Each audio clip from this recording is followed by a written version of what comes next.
The glassmaker's day in the 1700 years. The day begins long before the first rays of sunlight touch the workshop's roof. Outside, the world is still hushed. The streets empty save for a stray dog or the occasional rooster crowing somewhere beyond the yard. Inside, the glassmaker moves with quiet purpose, his boots scraping softly on the worn wooden floorboards, the echo faint in the high-ceilinged space. The walls are darkened with soot and dust, a testament to decades of heat, flame, and smoke. Each brick of the furnace seems to radiate memory, holding both the warmth of countless fires and the marks of hands that have tended it for years. Before we drift into tonight's story, make sure to subscribe so you'll never miss a gentle journey through history. The furnace itself dominates the room, a towering structure of brick and clay. Its opening glows a deep amber, even before the first fire of the day is added. The air near it shimmers with heat, and the shadows it casts on the rough walls dance. Like a living thing, nearby shelves are stacked with containers of raw materials, fine sand, powdered ash, lime, and fragments of old glass ready to be melted again. Each container is labeled carefully, some with chalk markings, others with faded letters scratched into the surface of clay pots. The glassmaker begins his work by inspecting the furnace. He kneels slightly to look into the mouth, gauging the remnants of the previous day's fire. The coals are cold now, gray and brittle, but their arrangement tells him how the heat will rise once the fire is relit. A small pile of kindling is brought from the corner, slender, dry sticks split the day before and carefully stacked inside the opening. Over this, he adds larger pieces of seasoned wood, chosen for their ability to sustain a slow, steady heat rather than burst into sudden flame. He strikes flint against steel, sending sparks onto the kindling until the first threads of flame appear. They catch quickly, climbing the thin wood with a faint crackle. The air fills with a dry, earthy smell as the fire spreads. Once confident that it will burn steadily, he kneels back and lifts the long-handled iron rod from the wall, pushing the glowing coals gently toward the center. He adjusts the airflow through the small vents, controlling the draft so that the flames rise evenly and the heat is distributed throughout the furnace chamber. While the fire grows, the glassmaker moves to prepare his tools. Long blowpipes lie in a low rack, each polished at the mouthpiece and tapered at the working end. Wooden paddles are stacked neatly against the wall, their surfaces smooth from repeated use, each bearing faint scorch marks along the edges. Shears and jacks are laid out on a low table nearby, their metal darkened by heat and use, yet meticulously maintained. Even the wooden molds used for shaping glass into consistent forms are inspected for cracks, chips, or residue from previous work. Each tool is placed precisely where it will be needed, so that the hands can move without hesitation when the first molten gather is ready. Next comes the selection of materials for the first batch. The glassmaker lifts handfuls of fine sand, feeling the texture slip between his fingers. Some grains are pale, nearly white, while others carry a faint yellow tint from mineral content. He adds powdered ash, slowly stirring it into the sand with a small wooden scoop. Lime is included in measured amounts to improve the clarity and workability of the glass, while fragments of old glass called cullet are crushed and added last. These broken pieces will melt quickly, helping the new batch reach the proper consistency with less fuel. Once the mixture is complete, it is carefully placed into a shallow crucible. The crucible itself is heavy, lined with a thin coating of clay that resists the furnace's intense heat. Its surface is darkened over repeated use, bearing a faint crust from previous melts. Lifting it with tongs, the glass maker slides the vessel into the heart of the furnace, positioning it where the flames will lap at its base evenly. The metal sizzles faintly against the heat, and a thin wisp of smoke curls upward as any residual moisture in the clay escapes. While the crucible heats, the glass maker takes a moment to check the workspace. The floor is swept of stray sand and bits of ash. Any small fragment left could stick to the molten glass if carried inadvertently. Shelves are reorganized, removing any clutter that could hinder swift movement. Even the light entering through the small shuttered window is considered. Shadows can obscure the glow of molten glass, so he opens the shutters just enough to allow a muted stream of daylight to enter without disturbing the warmth of the furnace. After hours of patient tending, the first gather of molten glass is ready. The crucible glows from within, the surface of the liquid almost luminescent, rippling slowly under its own heat.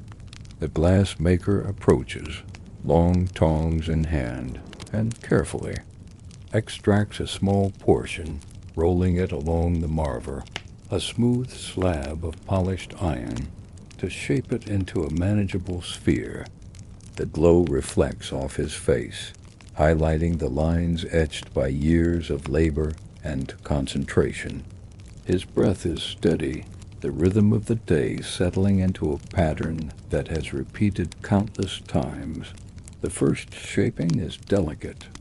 Using the blowpipe, he introduces a gentle puff of air, causing the molten mass to expand slightly. The sphere rotates on the pipe, guided by the hand's precise movements. He dips a wooden paddle briefly into water, smoothing one side without cracking, the glass adjusting the form so it balances evenly. Powdered oxides are sprinkled in a faint line, adding the first hints of color, a streak of cobalt blue, a touch of iron green, which will blend subtly as the work continues. This initial gather, though small, sets the tone for the day. It is not yet a finished object, but it carries the promise of what is to come. A pane of glass to filter morning light, a small container to hold oil or ink, or a decorative piece for a merchant's window. Each movement is deliberate, every touch weighted with care, and every decision guided by years of experience. The glassmaker knows that a single misstep could ruin hours of careful preparation, so concentration remains absolute. The rhythm of the workshop becomes apparent in these early hours.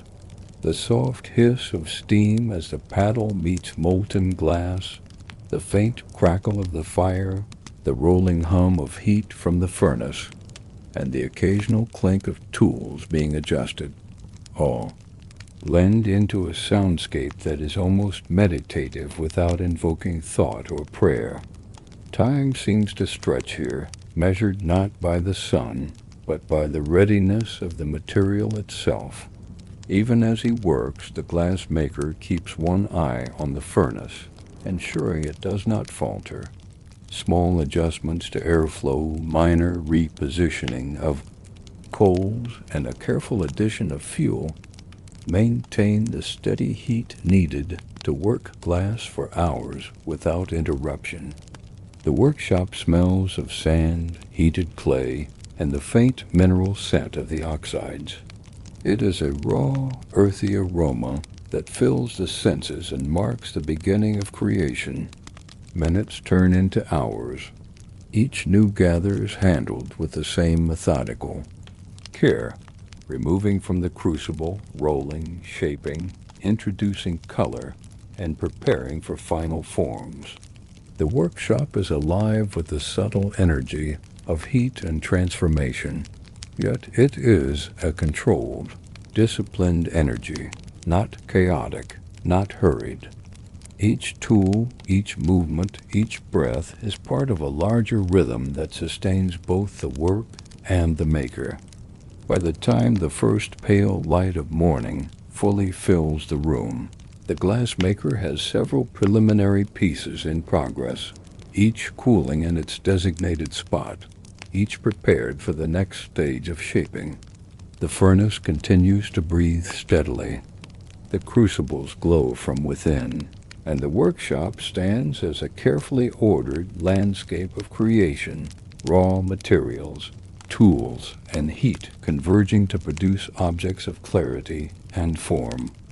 And so the day has begun, anchored in fire, heat, and exacting craft, with the promise of transformation lingering in every glowing gather, every carefully rolled sphere, and every streak of color yet to bloom in the glass. Shaping the first pieces of the day, the furnace continues its deep, steady hum, filling the workshop with warmth that grows slowly as the morning light strengthens through the small shuttered windows. The glow from the crucibles reflects softly on the rough wooden beams and the array of tools along the walls. The air is thick with the dry mineral scent of heated sand and powdered oxides, and fine dust from previous days of work drifts lazily in the shafts of sunlight. The glassmaker prepares for the first true shaping of the day. From a low table near the furnace, he selects a freshly rolled gather of molten glass, a small sphere that has been carefully coaxed from the crucible. It glows faintly, rippling, as the heat circulates within, and he carries it to the marver, the polished iron slab used for initial forming. The surface of the marver is smooth but cool to the touch, and when the glass rolls across it, the contrast allows the maker to sense the viscosity of the material, to feel how quickly it responds to movement and pressure. His hands are steady. With one hand gripping the blowpipe, he rolls the sphere across the marver, checking for symmetry. Small adjustments are made using a wooden paddle, light, precise taps to elongate one side, gentle pressure to round the other. He introduces a faint puff of air through the blowpipe, the sphere expanding slightly, its surface rippling and shifting. Each movement is measured, deliberate, as he works to maintain even thickness and balance throughout the piece. Nearby, the shelves hold an assortment of powdered oxides, ready for the addition of color. The glassmaker sprinkles a trace of cobalt blue onto the gather. It clings briefly, then begins to swirl as the glass is rotated and slightly reheated by the furnace's ambient glow. A thin line of copper green is added, creating subtle striations across the surface. These streaks are not decorative in a flamboyant sense, but they enhance the depth and clarity of the final object. The first piece takes shape slowly. He uses Jack's iron tongs with curved ends to pinch the glass gently, forming small indentations that will guide its final contour. Shears are brought in to snip excess material at the base, the clean cuts producing a faint, sharp ringing sound that echoes through the workshop. A wooden paddle, cooled briefly in water, smooths the surface where small ridges appear. As the piece is shaped, the glassmaker monitors its heat. Too much exposure to the air, and the glass could harden. Too quickly, becoming difficult to manipulate. Too little heat, and it remains too fluid, sagging under its own weight. He rotates the blowpipe continuously, adjusting the angle and pace, letting the metal carry the molten sphere closer to or farther from the furnace as needed. Every fraction of an inch matters. The material responds to subtle variations in temperature and movement, and the maker's entire focus is engaged in these small but critical adjustments. While one gather is being shaped, the crucible continues to glow from within, another portion of molten glass waiting patiently. The glass maker returns to it, adding small fragments of cullet to the crucible to maintain consistency. The fragments melt quickly, joining the mix seamlessly, helping the glass maintain a uniform texture and reducing waste of raw sand.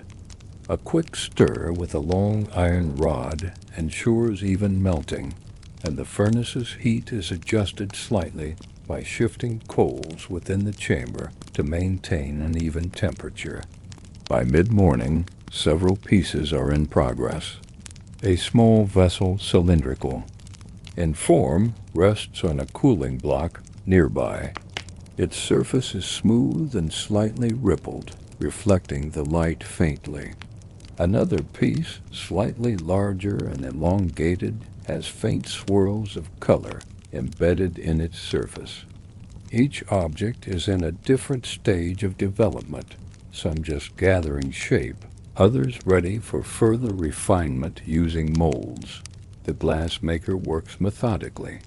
Every movement is repeated in careful sequence, lifting a gather, rolling it on, the marver adding color, shaping with jacks and paddles, trimming with shears.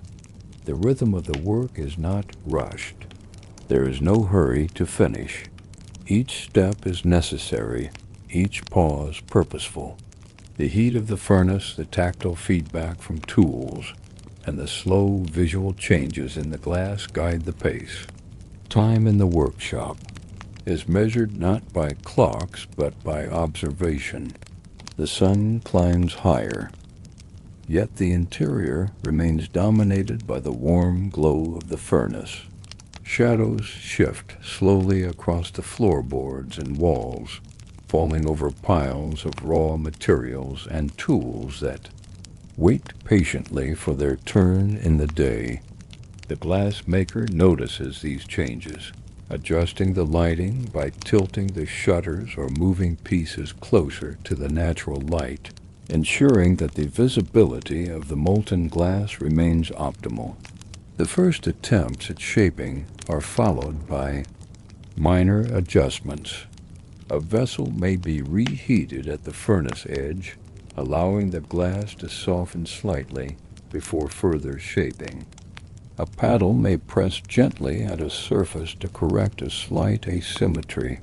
Shears trim thin strands of glass that extend from the gather, and a wooden block is used to round the base. Small mistakes are corrected carefully. Each modification is made with respect to the previous steps, preserving the integrity of the piece. As more pieces are created, the workshop begins to fill with a faint layering of scents and sounds. The mineral tang of heated sand, the subtle smoke from burning wood, the soft ringing of metal tools against one another, and the occasional gentle hiss as molten glass contacts a damp paddle or mold. The space feels full yet ordered, each element placed purposefully to support the work rather than distract from it. By late morning, a routine is fully established. The furnace is carefully monitored, the crucibles maintained at consistent heat, and each gather follows the sequence of shaping, coloring, and refinement. Some pieces will move to wooden molds to achieve uniform forms, while others will remain freehand, their shapes guided entirely by the glass maker's skill. In all cases, precision and care remain paramount. Even small tasks, such as cleaning stray bits of cooled glass from the floor or wiping tools between uses, are performed with attention. These minor details prevent imperfections in the material and maintain a safe, organized workspace. Every tool has its place, every surface its purpose. The efficiency of the workshop relies on this quiet, methodical upkeep. By the time midday approaches, several objects have begun their slow cooling process, placed on blocks or in small racks near the furnace edge. Each retains enough warmth to be shaped further later, yet is stable enough to maintain the contours established during the morning's work. The glass maker takes a moment to survey the progress, the glowing crucibles, the carefully arranged tools, and the array of nascent glass forms. The day's work has already begun to produce tangible results, and yet the careful, repetitive rhythm ensures that quality is never sacrificed for speed. The morning continues in this manner, punctuated by small adjustments to furnace heat, the rotation of gathers, the careful application of color, and the slow, deliberate shaping of each piece. The workshop hums quietly with controlled energy, the combination of heat, material, and skill producing objects that carry both clarity and purpose. By early afternoon, the foundation for the day's complete production is firmly established, each step reinforcing the disciplined, attentive work that defines the glass maker's craft. If you're enjoying this quiet stroll through history, don't forget to subscribe for more peaceful stories like this.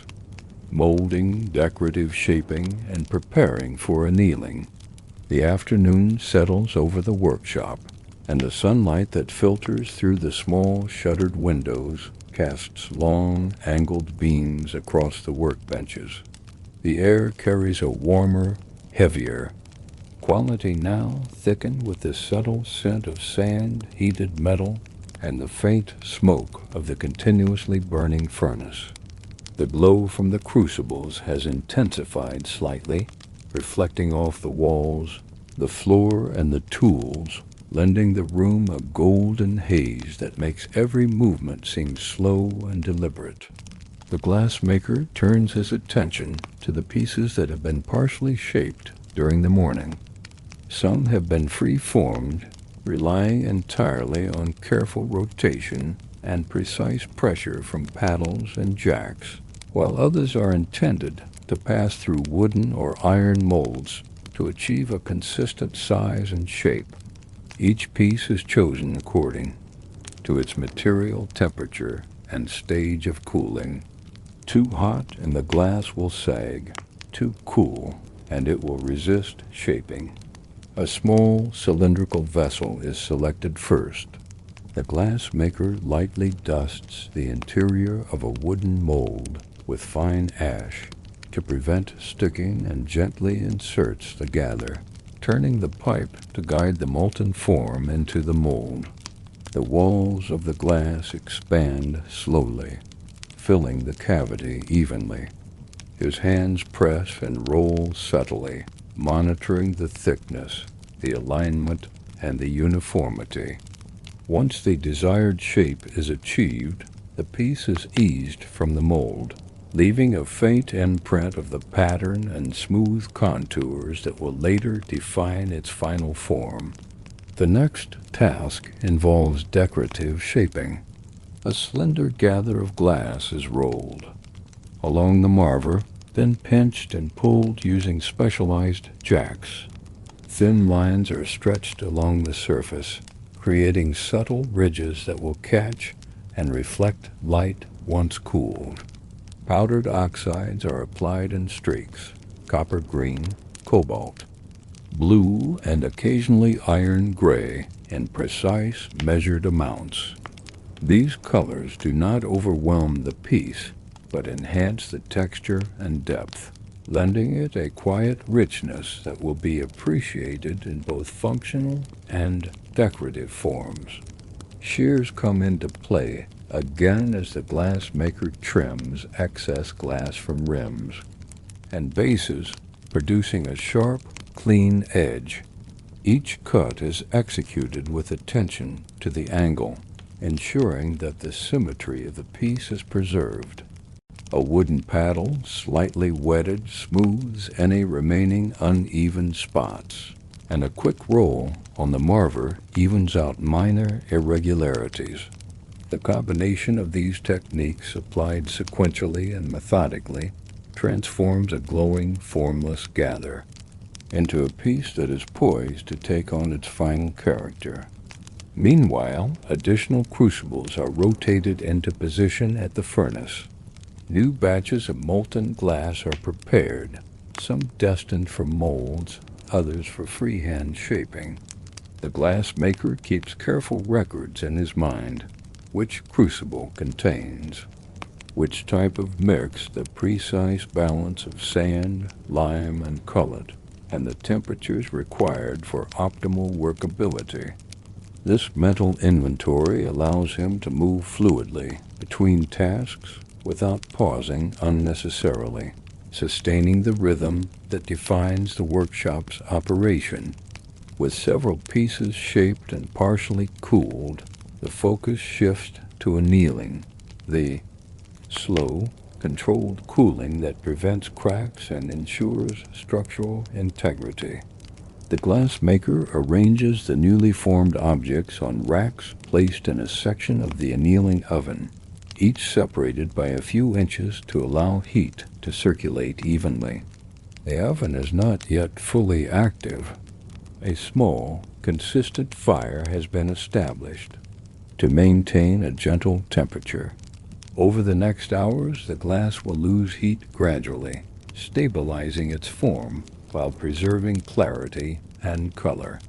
While the pieces begin their cooling process, the workshop continues to be alive with minor but essential activity. Tools are cleaned and returned to their designated racks. Any spilled sand or ash is swept carefully to prevent accidental embedding. In the next gathers, the floorboards are inspected for small glass fragments that could mar future work. Even the crucibles are checked for residue, scraped and readied for subsequent batches. The workshop's organization is as important as the shaping itself. A single misstep or misplaced tool could disrupt the delicate sequence of creation. The afternoon wears on, and the glow of the furnace remains steady. Additional pieces are formed, some small cylindrical containers, others slightly larger for practical household purposes, each crafted with the same meticulous care. The glassmaker rotates between shaping, molding, coloring, and trimming, sustaining a balance between speed and precision.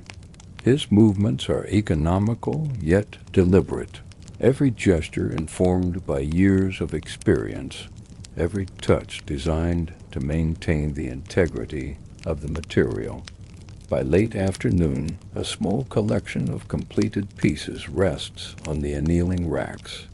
They are not yet ready for use, but the contours are set, the colors stabilized, and the forms consistent. Some carry subtle textures from the jacks and paddles.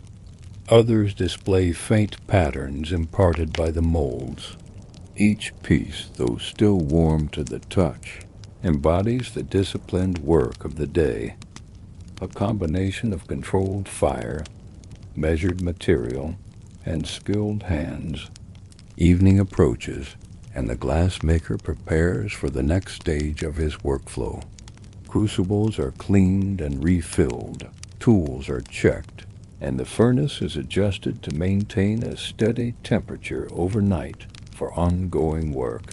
The workshop, now slightly cooler as daylight fades, retains the faint glow of residual heat, casting soft reflections off the newly formed glass. Shadows deepen in corners, emphasizing the textures of tools, shelves, and walls. The day has progressed from the first flicker of flame to the careful shaping and annealing of multiple pieces. Every movement, From the initial gathering of molten glass to the final placement in the annealing oven has been guided by observation, experience, and careful attention to material behavior. The glassmaker steps back, surveying the space. A workshop transformed by labor, yet calm, ordered, and ready for the continuation of work tomorrow.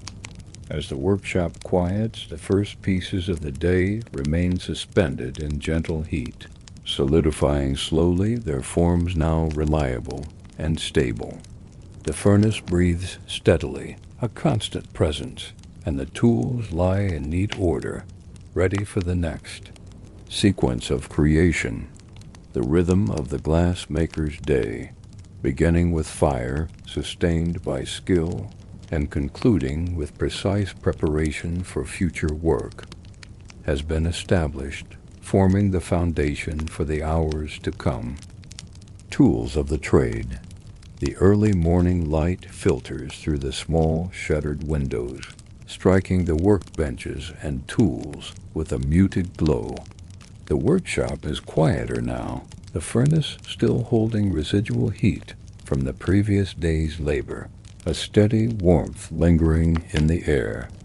Dust motes float lazily in the sunlight, shifting with the faint currents of air, settling on worn wooden surfaces and the array of carefully organized implements. The glassmaker begins with his tools, each one selected with precision and placed according to its purpose. Long blowpipes, essential for shaping molten glass, are stored in a low wooden rack. Their polished iron tips reflect the ambient light, while the mouthpieces are smooth and rounded from years of careful use. Nearby, paddles and blocks carved from seasoned wood are stacked neatly. Each surface has been worn to a precise smoothness, capable of forming glass without unwanted marks or scratches.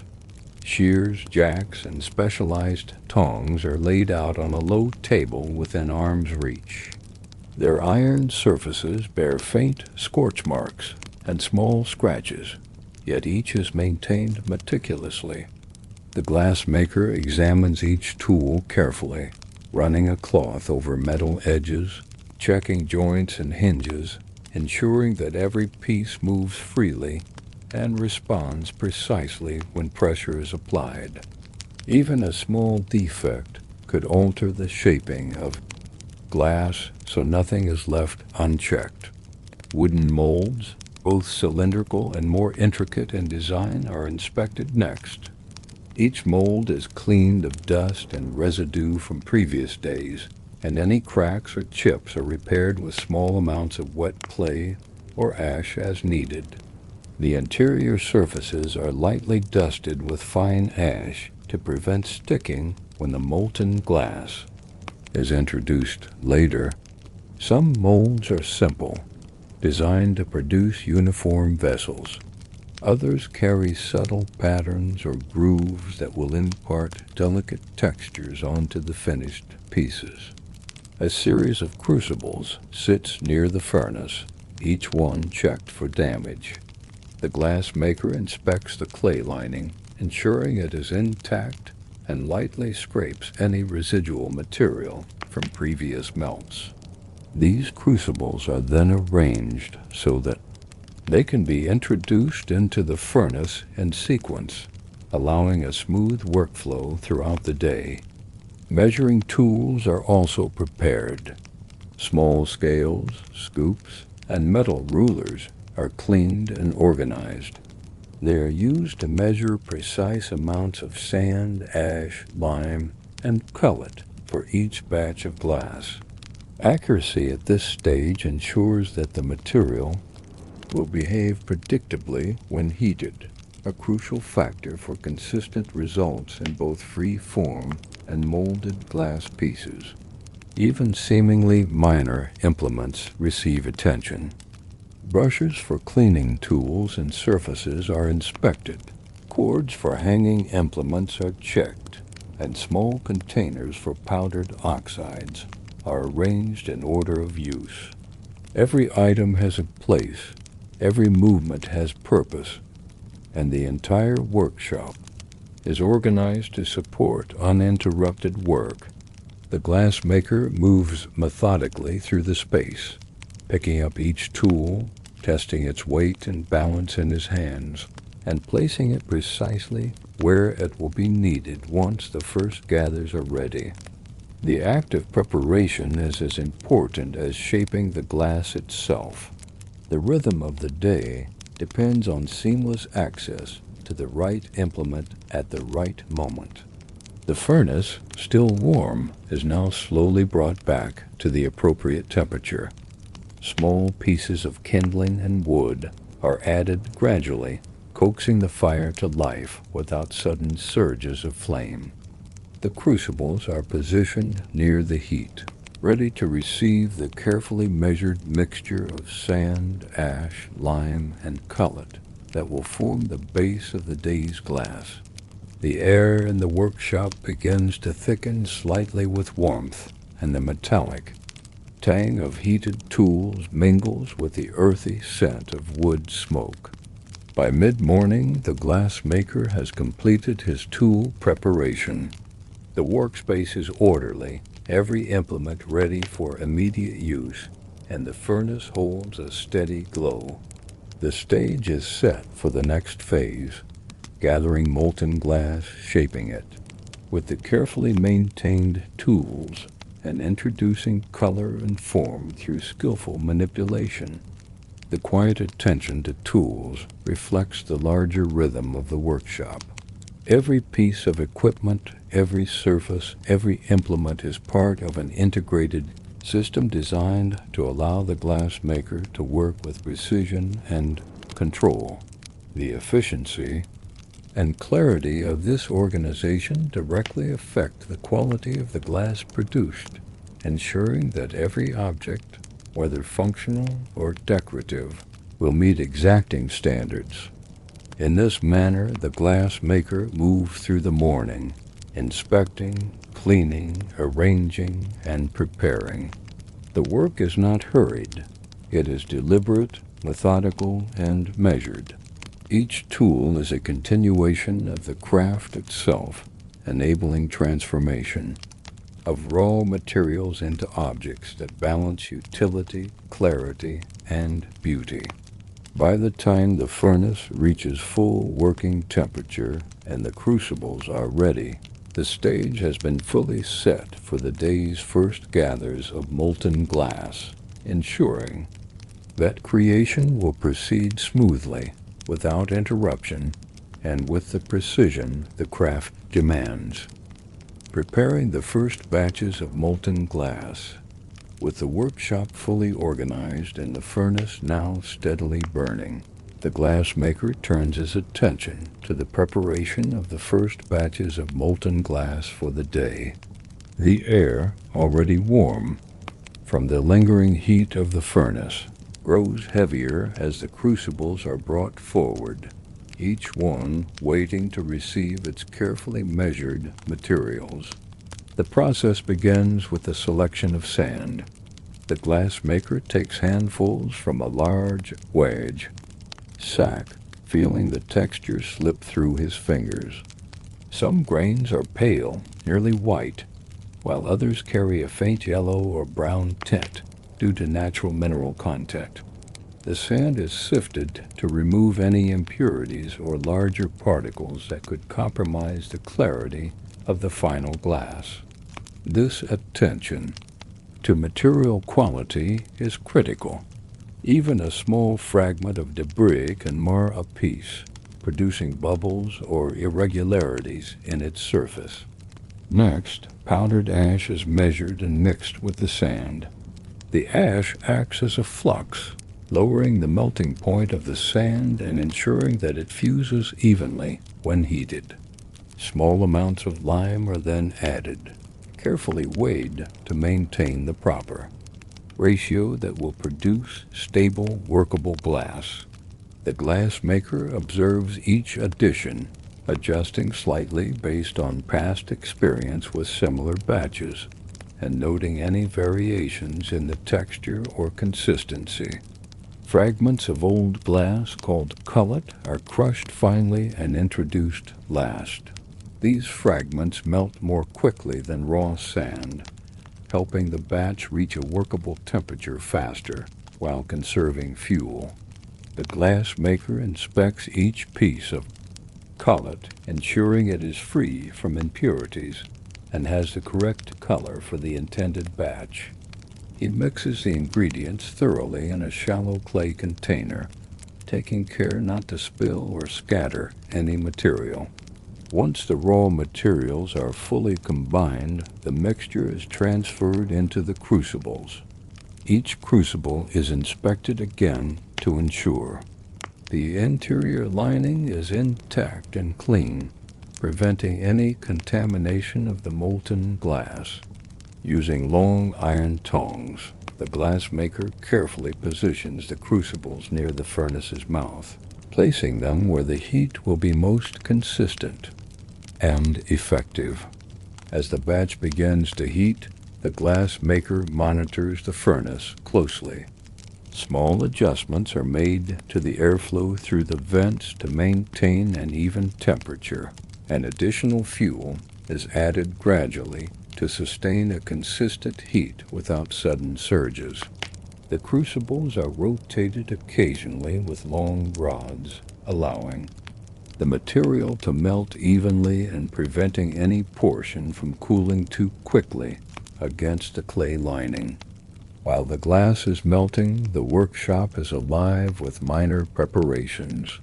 Wooden molds are lightly dusted with ash to prevent sticking, and tools are checked once more for smoothness and balance. Blowpipes are inspected, ensuring the iron tips are straight and polished, and the mouthpieces are free from cracks. Paddles and blocks are smoothed, shears are tested, and jacks are adjusted to respond precisely. Every implement is poised for immediate use once the molten glass reaches the proper consistency. The glass maker observes the melting glass carefully.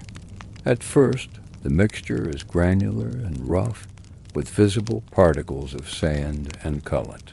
Gradually, it softens, becoming a viscous, glowing mass that flows slowly under its own weight. Bubbles rise to the surface and burst, leaving a smooth, glassy sheen. The glass maker tests the temperature by dipping a small iron rod into the mixture, gauging how easily the material adheres and moves. Only when it reaches the ideal consistency does he prepare to gather the first portions onto the blowpipe. Gathering molten glass is a delicate task. Using long tongs, he lifts a small portion of the glowing material and rolls it along the marver to shape it into a smooth, even sphere. The rotation is precise, ensuring uniform thickness, and the surface is lightly patted with a dampened paddle to correct minor irregularities. The air is puffed gently through the blowpipe, causing the molten sphere to expand slightly while remaining manageable. Once the first gather is formed, the glass maker begins to apply subtle color enhancements. Fine powders of cobalt, iron, or copper oxides are sprinkled over the surface in measured amounts. The colors adhere to the molten glass, swirling slowly as the sphere is rotated. These streaks of color are not intended to dominate the piece, but to enhance its depth, reflecting light and adding visual interest without overpowering the clarity of the glass. The first batch of pieces begins to take shape. Some are destined to remain free-formed, relying entirely on the glassmaker's skill with the blowpipe, paddle, and jacks. Others are carefully introduced into wooden or iron molds to create uniform shapes. The molds are designed to impart settled textures or consistent dimensions ensuring that each piece meets both functional and aesthetic standards. The glassmaker works methodically, moving from one task to the next with deliberate precision. As each gather is shaped or molded, he monitors its heat, adjusting its proximity to the furnace as needed. Too far, and the glass cools too quickly. Too close, and it softens beyond control.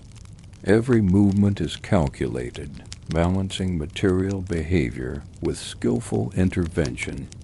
By mid-afternoon, several pieces are progressing simultaneously. Cylindrical containers, small vessels for household use, and decorative forms rest near the furnace, their surfaces glowing faintly as they cool slowly. Each piece is examined for symmetry, thickness, and surface quality, and minor adjustments are made with jacks or paddles as necessary. The glassmaker's attention to detail ensures that every object maintains integrity and clarity, preserving both its form and function. The preparation of molten glass and the shaping of early pieces is a continuous, disciplined process. The workshop hums with quiet energy, the soft hiss of steam as paddles meet molten glass, the faint clink of tools against one another, and the low, steady roar of the furnace all blend into a rhythm that governs the day. Every step, from mixing materials to gathering molten glass, is informed by observation, experience, and precise timing. As the afternoon continues, additional batches of molten glass are prepared. The glassmaker repeats the sequence of mixing, loading crucibles, monitoring heat, and gathering material, each cycle guided by the lessons of previous batches. The workshop remains orderly, tools and molds ready for immediate use, and the furnace maintains a consistent glow that allows the work to proceed without interruption. By late afternoon, a substantial collection of partially formed pieces rests on blocks and racks near the furnace edge. They await final shaping, decorative enhancements, or transfer to the annealing oven. The glassmaker surveys the progress, carefully ensuring that each piece is stable, correctly formed, and ready for the next stage. The first phase of production is complete. The preparation of molten glass, the initial shaping, and the organization of work for subsequent refinement have all been executed with precision and care. The workshop, though warm and full of activity, maintains a quiet order. Each tool, each mold, and each piece of molten glass exists in a deliberate arrangement, supporting the disciplined work of the glassmaker. Every movement, adjustment, and observation contributes to a workflow that balances efficiency with quality, ensuring that every object produced meets the highest standards of clarity, form, and durability. The stage is now set for the next phase of the day: careful molding, decorative shaping, and preparation of the first pieces for slow cooling and annealing. The rhythm of the workshop, established through hours of methodical preparation and careful monitoring of materials, provides a solid foundation for the continued creation of glass objects that are both functional and visually refined. Let's pause for just a moment, and if you haven't already, subscribe to join us for more calm stories, shaping the first finished pieces and annealing. By late afternoon, the workshop is alive with quiet, methodical activity. The furnace maintains a steady glow, the crucibles hold molten glass at optimal temperatures, and the tools are positioned precisely for immediate use. The first batches of gathered glass have cooled just enough to allow careful shaping and refinement. The glass maker steps forward, prepared to transform these preliminary forms into objects that will maintain their shape and clarity after annealing. The initial task is careful inspection. Each piece is examined for uniformity in thickness, symmetry of form, and any surface irregularities that could affect the final result. Minor imperfections are corrected with jacks and paddles, subtly pinching or pressing the material without risking cracks.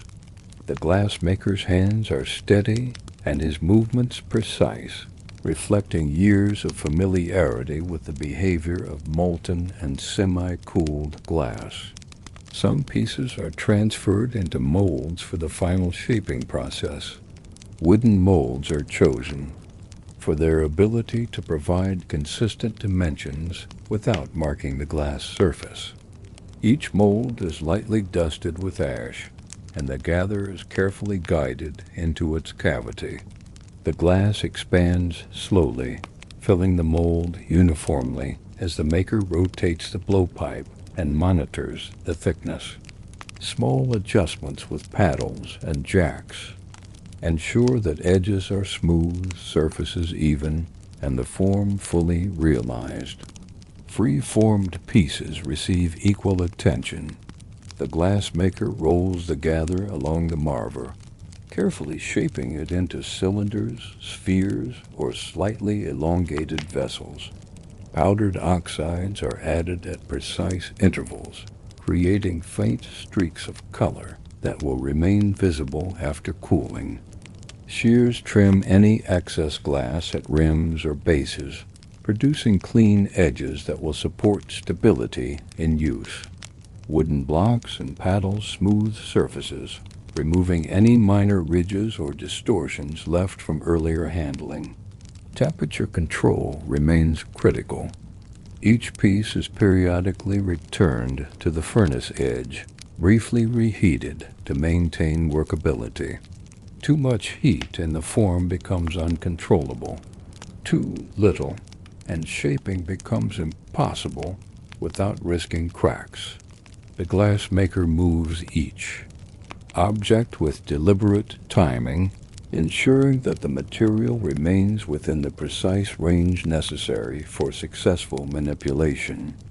Once the final forms are achieved, the pieces are prepared for annealing, the slow, controlled cooling process that prevents stress fractures and ensures structural integrity. The glassmaker arranges them on racks or in shallow trenches near the annealing oven. Each piece is spaced carefully to allow even heat distribution, preventing unintended contact or uneven cooling. The oven has been preheated to a gentle, consistent temperature, ready to receive the objects without sudden thermal shock. During the transfer, additional attention is given to subtle details. The base of each vessel is checked for stability. Rims are inspected for smoothness. Minor corrections are applied with paddles or jacks before the piece is placed in the annealing chamber. The glassmaker works deliberately, understanding that the success of the annealing process depends as much on careful handling as on temperature control. The workshop now carries a subdued hum. The furnace continues to provide warmth, though at a slightly reduced intensity, allowing for controlled cooling of crucibles that will be used for the next day's batches. The annealing oven emits a faint heat, steadily lowering the temperature of the glass pieces inside. The colors applied earlier begin to settle, integrating into the form without streaking or distortion. Each piece gradually stabilizes, its clarity preserved, its shape locked in by the slow dissipation of heat. Tools are cleaned and stored methodically. Blowpipes are polished, jacks adjusted, and paddles wiped free of ash or residue. Wooden molds are inspected for cracks, cleaned, and organized for the next use. Every surface, every implement is maintained in readiness for the continuation of work. Even minor debris is swept from the floor, ensuring that stray sand or fragments will not interfere with the next batches of molten glass. As evening approaches, the workshop holds a sense of completion without silence.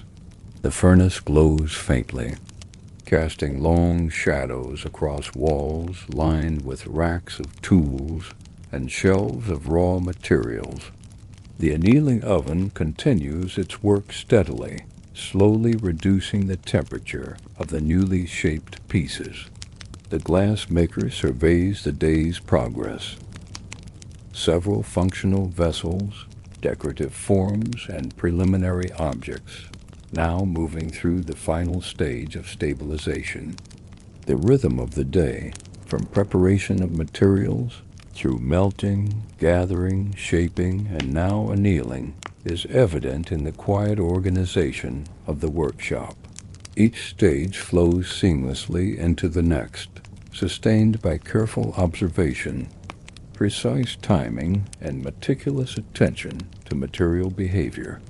The glassmaker's skill is reflected not only in the finished pieces, but in the controlled, methodical workflow that ensures consistent results. By nightfall, the first day's work reaches a natural pause. Crucibles are emptied and cleaned. The furnace embers are arranged for easy restart the following morning, and tools are returned to their designated positions. The annealing oven continues its slow task, and the workshop stands as a carefully ordered space of heat, material, and skilled intervention. Every object, every tool, every surface reflects the disciplined practice that defines the glassmaker's craft. The day's rhythm is complete, yet it is only the first of many. Tomorrow will bring new crucibles, fresh batches of raw materials, and another sequence of gathering, shaping, coloring, and annealing. Each day reinforces the meticulous habits, careful observation, and precise movements that sustain the craft, producing objects that combine utility, clarity, and subtle beauty. Coloring glass and creating patterns, the workshop awakens with the gentle hum of the furnace, now fully stoked and radiating heat across the walls and floor. The annealing oven from the previous day continues its steady, gentle work on yesterday's pieces, while new crucibles have been filled with freshly measured sand, ash, lime, and cullet, ready for the day's first melts. The air carries the combined scents of warm wood, fine sand, and the faint metallic tang of tools, a familiar atmosphere that signals the start of another day of precise creation. The glassmaker begins with color. Unlike shaping, which relies primarily on temperature and mechanical control, coloring demands a delicate balance between chemical composition and heat management. Small portions of powdered metal oxides are measured with care, cobalt for deep blues, copper for soft greens, iron for subtle grays, and manganese for pale violets. Each oxide is carefully weighed to prevent oversaturation, which could cause streaking or cloudiness in the finished glass. The crucibles are prepared, and the powdered oxides are added gradually to molten glass that has reached the proper consistency. The glassmaker observes the way the powders adhere, swirling them gently with a long rod to encourage uniform distribution without introducing bubbles. The molten surface reflects the added colors, shifting as he rotates the gather and adjusts its proximity to the furnace's heat. The movement must be fluid and precise. Too vigorous, and the mixture loses clarity. Too subtle, and the color remains uneven. While the colors are incorporated, the glassmaker prepares tools for patterning. Jacks, shears, and paddles are arranged within reach, along with wooden molds and rods for shaping. The marver is cleaned thoroughly, its polished surface essential for rolling and flattening colored gathers without disrupting the pattern. Brushes for applying additional powdered colors are set aside, and small containers of dry ash are ready for dusting molds and tools to prevent sticking. The first gathers, now enriched with color, are ready for patterning. Using gentle rolls along the marver, the glass maker creates subtle streaks and lines, integrating the pigments into flowing, harmonious designs.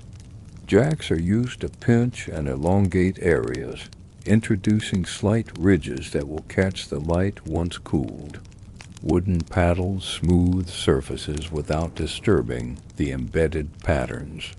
Each movement is deliberate, balancing artistic intent with the structural demands of molten glass. Some pieces are introduced into molds to create more intricate designs. Cylindrical molds with engraved grooves leave faint linear patterns, while spherical molds create concentric ridges that accentuate the form of the object. The glass maker rotates each piece slowly, ensuring even filling and preventing air pockets from forming. Powdered oxides may be added lightly over the surface to emphasize the engraved patterns, blending gently into the existing color. Temperature control remains essential. Color can shift under heat. Cobalt, for instance, intensifies in brighter, more saturated hues if exposed too long, while manganese can darken unexpectedly.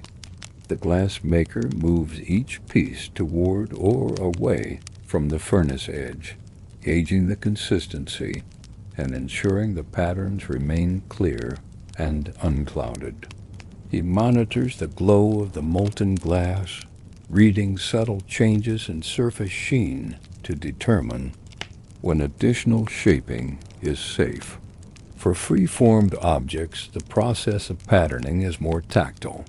The glass maker pinches, twists, and stretches small portions of molten glass to create delicate spirals or ridges.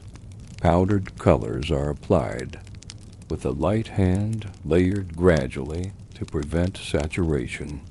Shears trim excess material, while paddles smooth edges, maintaining symmetry. Each piece is handled with care, as even minor missteps can distort the pattern or compromise structural integrity. Meanwhile, new crucibles are rotated into the furnace, maintaining a continuous flow of molten material. Additional batches of colored glass are prepared for the next phase, ensuring that the day's production will proceed without interruption. The glass maker observes the properties of each batch carefully, noting variations in viscosity, temperature, and color response, which inform how he shapes and patterns subsequent gathers. By mid-morning, a small array of patterned pieces begins to take form. Cylindrical containers display faint linear ridges. Vessels show subtle spirals integrated with streaks of cobalt and copper, and free-formed objects carry gentle waves of color across their surfaces. Each piece is inspected meticulously for clarity, symmetry, and even distribution of color. Any imperfections are corrected carefully using jacks and paddles, or by brief reheating at the furnace edge to restore workability. The rhythm of the workshop balances observation, adjustment, and creation. Every movement serves a purpose, integrating color, shaping forms, refining patterns, and maintaining the integrity of the molten glass. The careful balance between artistic detail and structural stability defines the glass maker's day. and each piece carries the cumulative effect of precision, patience, and intimate knowledge of the material. By late morning, several pieces are prepared for slow cooling and eventual annealing. They are placed on blocks or racks near the furnace edge, maintaining enough warmth for minor adjustments while stabilizing for transfer to the annealing oven. The colors remain vibrant, the patterns intact, and the forms consistent, a testament to the meticulous care applied throughout the shaping and coloring process. The first stage of decorative work for the day is complete, yet the workshop remains full of energy. Crucibles continue to glow, materials are measured and prepared, and the glassmaker's tools are maintained in readiness for the next sequence of gathers. Every element, from pigments to molds, from paddles to shears, supports the continuation of the day's work, ensuring that both functional and decorative pieces achieve the desired clarity, form, and refinement. Advanced shaping, layered coloring, and annealing preparation. The afternoon settles into the workshop, carrying a steady warmth from the furnace and a subtle hum of ongoing activity. Crucibles of molten glass continue to glow, their surfaces shimmering with carefully incorporated colors. The glassmaker now focuses on advanced shaping techniques, combining multiple layers of color and intricate manipulation to achieve objects of both utility and subtle beauty. The first task is layering. The glassmaker gathers a fresh portion of molten glass and rolls it gently along the marver, forming a smooth base. Once shaped, he applies a thin layer of a contrasting colored oxide, either by sprinkling powder or rolling a smaller gather of pre-colored glass over the surface. The layer is then melted and integrated carefully into the base, ensuring even distribution without trapping air bubbles.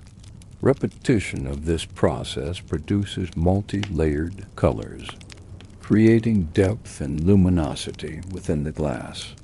Tools are constantly employed to refine these layers. Wooden paddles smooth surfaces while retaining the subtle variations in color, and jacks manipulate edges without distorting the pattern. Shears trim excess material precisely, maintaining symmetry, and specialized rods allow for twisting ore, stretching portions of the gather, producing spirals or delicate ridges. Each movement is measured, as even minor miscalculations can disrupt the balance between color, form, and structural integrity. Free-form objects undergo particular attention. The glassmaker rotates each piece on the blowpipe simultaneously, adding small amounts of molten colored glass to create gradients or subtle streaks. These additions are carefully fused into the primary gather, ensuring smooth transitions. The interaction between colors is monitored constantly, as heat can intensify or mute the hues unexpectedly. Adjustments to proximity to the furnace, rotation, speed, and pressure from paddles are all made with precise timing, honed from years of experience. Molded pieces benefit from similar techniques. The glassmaker introduces the molten gather into engraved molds that guide the formation of both shape and pattern. Layered colors are applied before insertion, and slight rotations within the mold create subtle swirls or concentric ridges. When the piece is removed, faint patterns are embedded across the surface, giving the object a harmonious combination of form and decoration without overwhelming clarity. Attention to temperature remains crucial.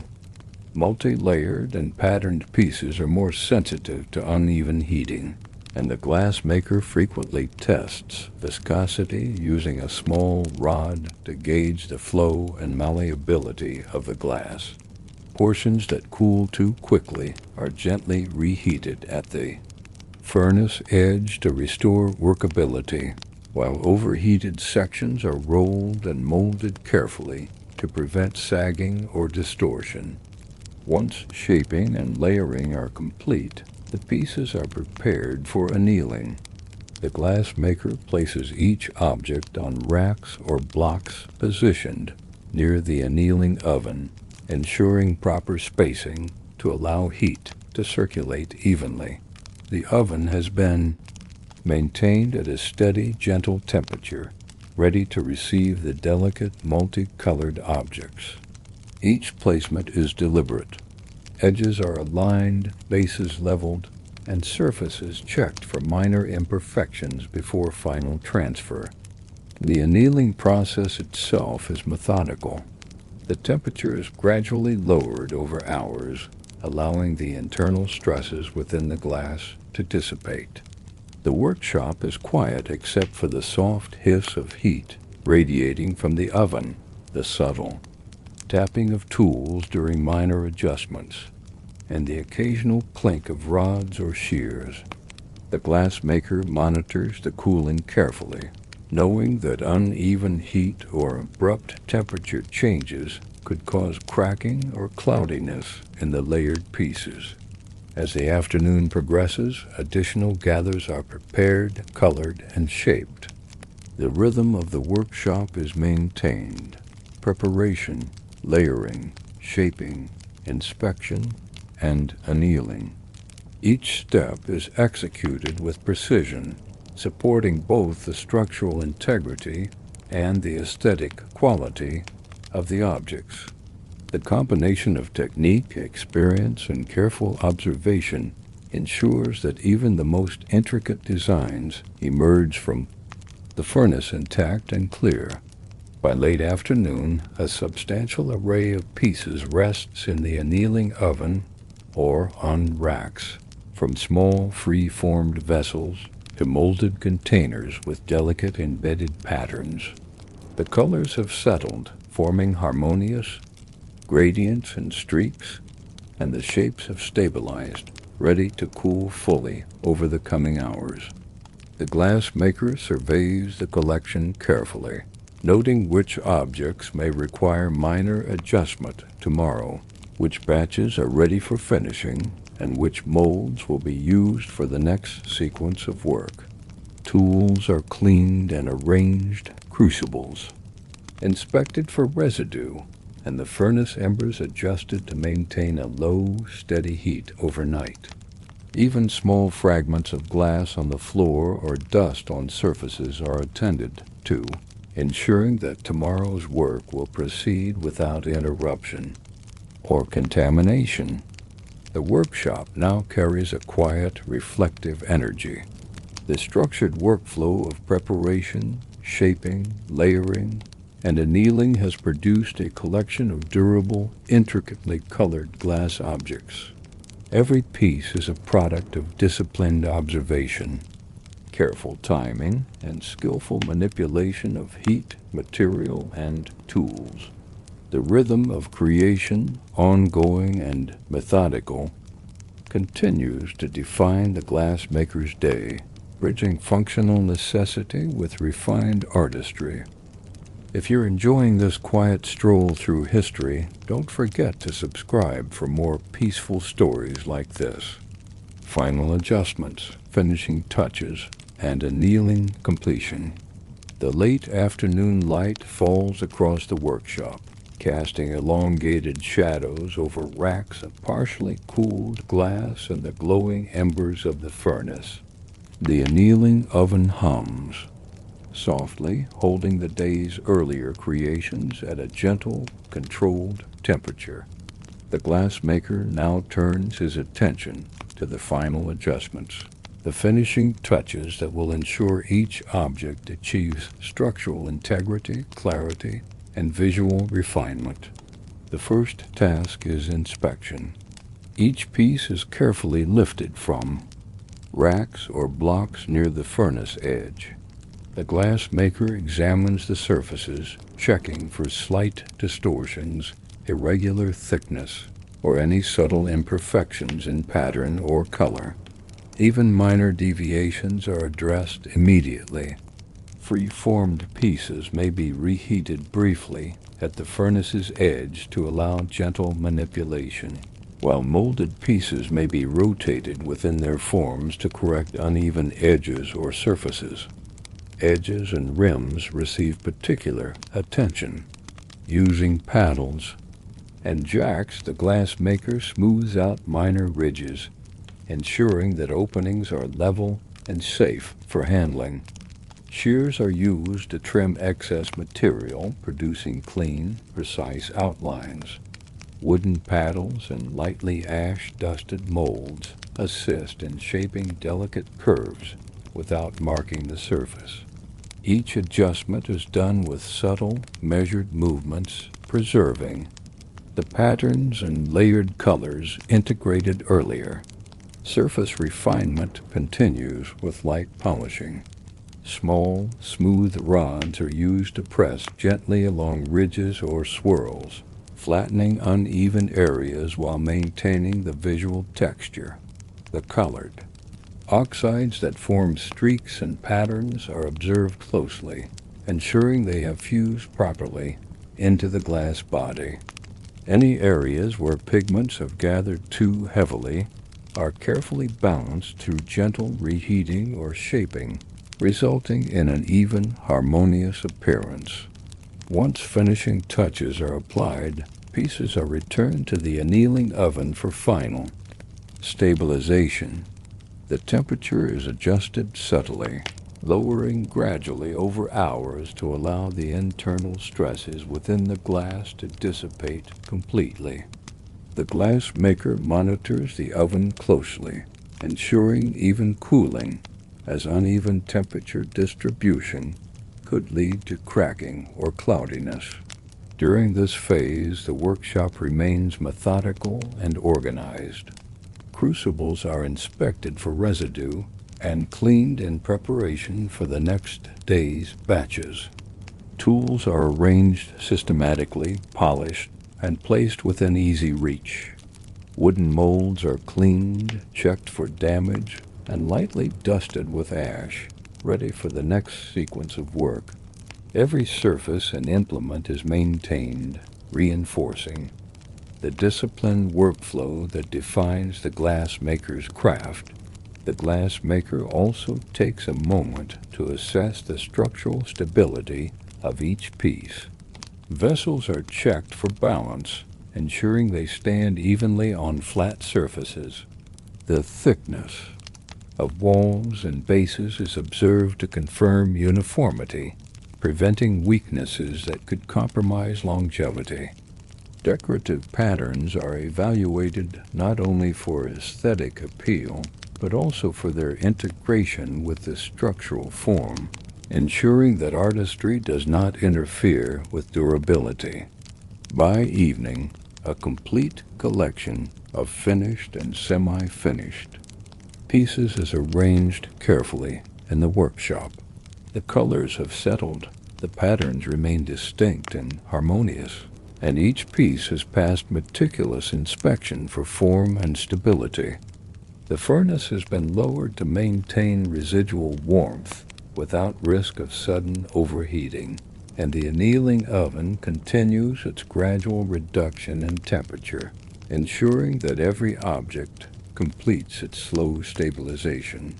The rhythm of the day, from raw material preparation through melting, gathering, shaping, coloring, layering, and final adjustments, has created a seamless workflow. The glass maker's disciplined attention to tools, temperature, and material behavior ensures that every object produced is consistent in clarity, structure, and refinement. As night settles, the workshop becomes still, yet it holds the quiet energy of completed work and potential for the following day. The carefully ordered spaces, racks of annealing glass, An array of polished tools reflect the precision and dedication inherent in the craft. The day's labor concludes not with abrupt cessation, but with a controlled, deliberate pause, preparing the space and the materials for continued creation tomorrow. Every piece in the workshop, from simple functional vessels to intricately patterned decorative objects, is a testament to methodical observation, practiced skill, and careful intervention. The interplay of heat, material, and tool reflects the intimate knowledge the glassmaker has cultivated, ensuring that both form and utility are preserved in every creation. Morning routines and preparing for multiple batches. The first light of dawn filters through the tall, narrow windows of the workshop, casting long beams across wooden benches, shelves of tools, and racks of slowly cooling glass. From the previous day, the glassmaker rises early, following a ritual of preparation that sets the tone for the day's intricate work. Each action, however small, contributes to efficiency, precision, and the preservation of the delicate material he will soon handle. The day begins with careful inspection of the workshop. Surfaces are swept, dust removed, and any stray fragments of cooled glass collected to prevent contamination. Tools are checked individually. Blowpipes are polished, shears and jacks tested for smooth operation, and paddles wiped clean and lightly dusted with ash. Wooden molds are inspected for cracks, minor chips repaired with ash or clay, and surfaces dusted to prevent sticking. Every tool is returned to its precise location, establishing order that will facilitate uninterrupted work once the furnace reaches temperature. Next comes material preparation. Sacks of sand are sifted to remove larger particles or impurities, producing a fine, uniform texture suitable for melting. Powdered ash and lime are measured carefully, proportions calculated according to the desired consistency and clarity of glass. Cullet from previous days is crushed finely and set aside for later use, providing faster melting material that improves efficiency while conserving fuel. Each ingredient is observed closely, ensuring it meets exacting standards before introduction to the crucibles. The furnace is tended with deliberate care. Small amounts of wood are added gradually, coaxing the embers to life without sudden surges of flame. Crucibles are placed near the heat, checked for structural integrity, and preheated slowly. This ensures the molten glass will form evenly, avoiding cracks or inconsistencies caused by abrupt temperature changes. The glassmaker monitors the furnace's glow carefully, adjusting airflow and fuel to establish a steady, controllable heat suitable for multiple simultaneous batches. Once the furnace stabilizes, the first sequences of mixing begin. The glassmaker combines sand, ash, lime, and cullet in shallow clay containers, blending each ingredient thoroughly to ensure uniform composition. Powdered metal oxides for coloring are measured, but set aside for later integration, maintaining clarity in the base glass until precise timing allows their inclusion. Each batch is then carefully loaded into crucibles with attention to weight, distribution, and position in the furnace for consistent heating.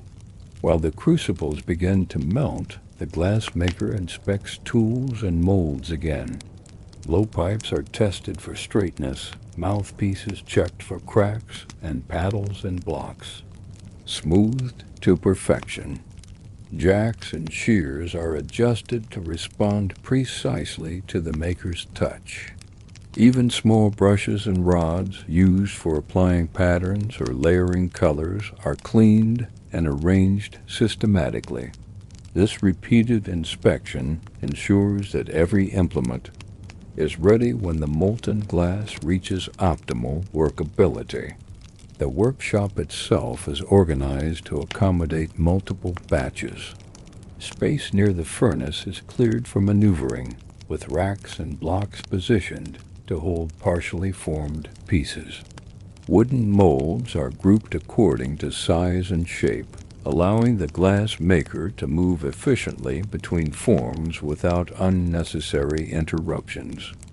Every area has a defined purpose, and the layout reflects the cumulative experience of managing complex sequences of work with both functional and decorative objects. By mid-morning, the first crucibles begin to glow with molten glass. The mixture has softened, particles of sand and cullet fusing smoothly under heat. The glass maker tests each batch with a rod, gauging consistency, viscosity, and temperature. Only when the material responds predictably does he prepare to gather the initial portions onto blowpipes. This cautious approach prevents waste, ensures safety, and sets the tone for precision shaping and layering in the hours to come. The first gathers are rolled on the marver, shaped with paddles, and briefly introduced into molds or left free-formed. For subsequent decorative work, the glass maker moves deliberately, balancing multiple tasks, monitoring molten batches, shaping initial forms, preparing color powders, and maintaining the furnace. Each step is integrated into a rhythm that maximizes efficiency without sacrificing control, clarity, or the intricate detail that defines his work. Throughout the morning, the glass maker alternates between attention to material, shaping technique, and workflow management. Crucibles are rotated to maintain consistent heat, tools checked and readjusted, and molds prepared for the next sequence. Layers of color are planned, but not yet applied, allowing each gather to develop a stable form. Before patterning, the rhythm of work is continuous, yet disciplined, a blend of observation, precise timing, and methodical intervention that allows multiple batches to progress simultaneously. By late morning, several preliminary pieces rest near the furnace, ready for color integration or further shaping. Crucibles glow with molten glass, and the workshop hums with quiet, purposeful energy. The stage is fully set for the next phase, applying colors, layering patterns, and continuing the intricate process of shaping objects that balance utility, clarity, and aesthetic refinement. The morning routine, meticulous and deliberate, establishes the foundation for a full day of work. Every action, from sweeping the floor to inspecting molds, from measuring ingredients to rotating crucibles, is performed with intention. The workflow is optimized not only for productivity, but for the preservation of the fragile material and the quality of the final objects. Integrating color into multiple batches and shaping early forms, the furnace hums steadily as the morning progresses, its warm glow illuminating the workshop filled with carefully prepared crucibles, racks of clean tools, and molds arranged by size and shape. Today, the glass maker will work with multiple batches simultaneously, integrating color into the molten glass and beginning the first phase of shaping and layering patterns. Precision, timing, and careful observation will define every movement. The first step is to introduce the colored oxides into the molten batches. Small, measured amounts of cobalt, copper, and iron powders are sprinkled gradually over the surface of the molten glass. Each addition is stirred gently with a long iron rod, allowing the pigments to diffuse evenly without creating bubbles or uneven streaks. The glassmaker observes the behavior of the color carefully, noting how each batch responds to the heat and adjusting placement or rotation to maintain uniformity. As colors begin to integrate, the glassmaker gathers small portions of molten glass onto the blowpipe. The first gathers are rolled carefully along the marver, smoothing the surface while preserving the initial color layers. Rotation is precise and continuous, ensuring even thickness and a balanced distribution of hues. For some objects, the color remains subtle, a faint streak beneath the surface. For others, more pronounced swirls are formed, creating depth and visual texture. Shaping begins in tandem with color integration. Free-formed pieces are rolled and pinched with paddles, their forms taking on the intended silhouette while patterns remain intact. Molds are used for more uniform shapes, with the molten gather introduced carefully to fill the cavity without air pockets or uneven surfaces. Rotation within the mold, along with gentle pressure from paddles, ensures the form is smooth, balanced, and ready for any additional layering or decoration. Layered color patterns require attentive timing. New pigments may be applied to specific areas, lightly dusted on, or added as small pieces of pre-colored glass. These additions are fused into the base gather through controlled reheating at the furnace edge, creating subtle gradients or distinct streaks without disturbing the existing form. The glassmaker works deliberately, rotating, rolling, and occasionally pinching the glass to blend colors while maintaining clear boundaries where desired. Throughout this process, temperature control remains critical. Each batch of molten glass behaves slightly differently depending on its composition, previous heating, and the thickness of the gathers. The glassmaker tests viscosity constantly, ensuring the material remains pliable enough for shaping without sagging or losing pattern clarity. Adjustments are made by moving pieces closer to or farther from the furnace, balancing heat and workability with precision. Multiple batches advance simultaneously, each at its own stage of shaping and coloring. The glassmaker moves fluidly between them, monitoring heat, adding pigments, and shaping forms in a seamless sequence. Tools are cleaned and repositioned frequently, ensuring no residue or ash contaminates the surface of the glass. Wooden molds are rotated and adjusted, paddles repositioned, and blowpipes maintained for optimal control. By midday, the first series of objects begins to show completed early forms. Cylindrical vessels exhibit gentle, swirling color patterns. Small, free-formed pieces carry layered streaks of cobalt and copper. Molded containers reveal subtle engraved lines enhanced with colored oxide. Each piece is inspected meticulously, with minor adjustments made using paddles, jacks, or shears to perfect the form without disturbing the color patterns. The workshop rhythm is a combination of observation, movement, and intervention. Crucibles are monitored for consistency. New batches are prepared and loaded into the furnace. Previously shaped pieces are returned to slightly cooler areas to maintain workability while avoiding overheating. Every action is deliberate, supporting both the aesthetic goals of color and pattern and the structural integrity required for long-term stability.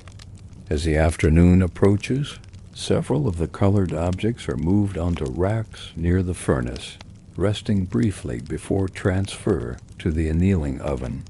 The temperature is moderated carefully, ensuring the pigments remain fused while the form stabilizes. The glassmaker checks each piece for balance, thickness, and uniformity of color, making small refinements with paddles or shears where necessary.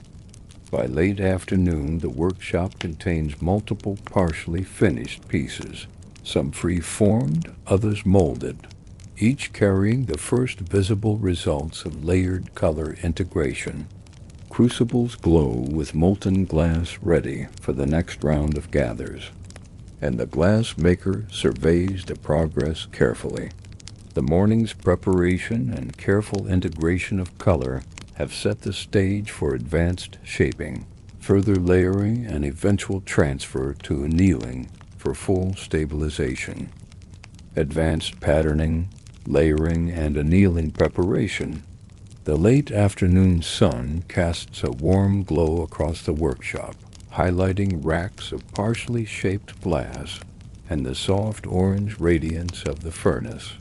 The glass maker focuses now on advanced patterning, combining previously applied color layers with careful shaping to produce objects that are both structurally sound and visually intricate. Each movement is deliberate, each adjustment measured, as the fragile medium responds instantly to heat, gravity, and applied pressure. The first task is to enhance patterns already present in the colored glass. Free-formed pieces are rotated. Along the blowpipe, slight pressure applied with wooden paddles or metal jacks to elongate streaks, deepen swirls, or create subtle ridges that interact with light. Powdered oxides may be dusted on lightly to accentuate lines, then fused into the surface through controlled heating at the furnace edge.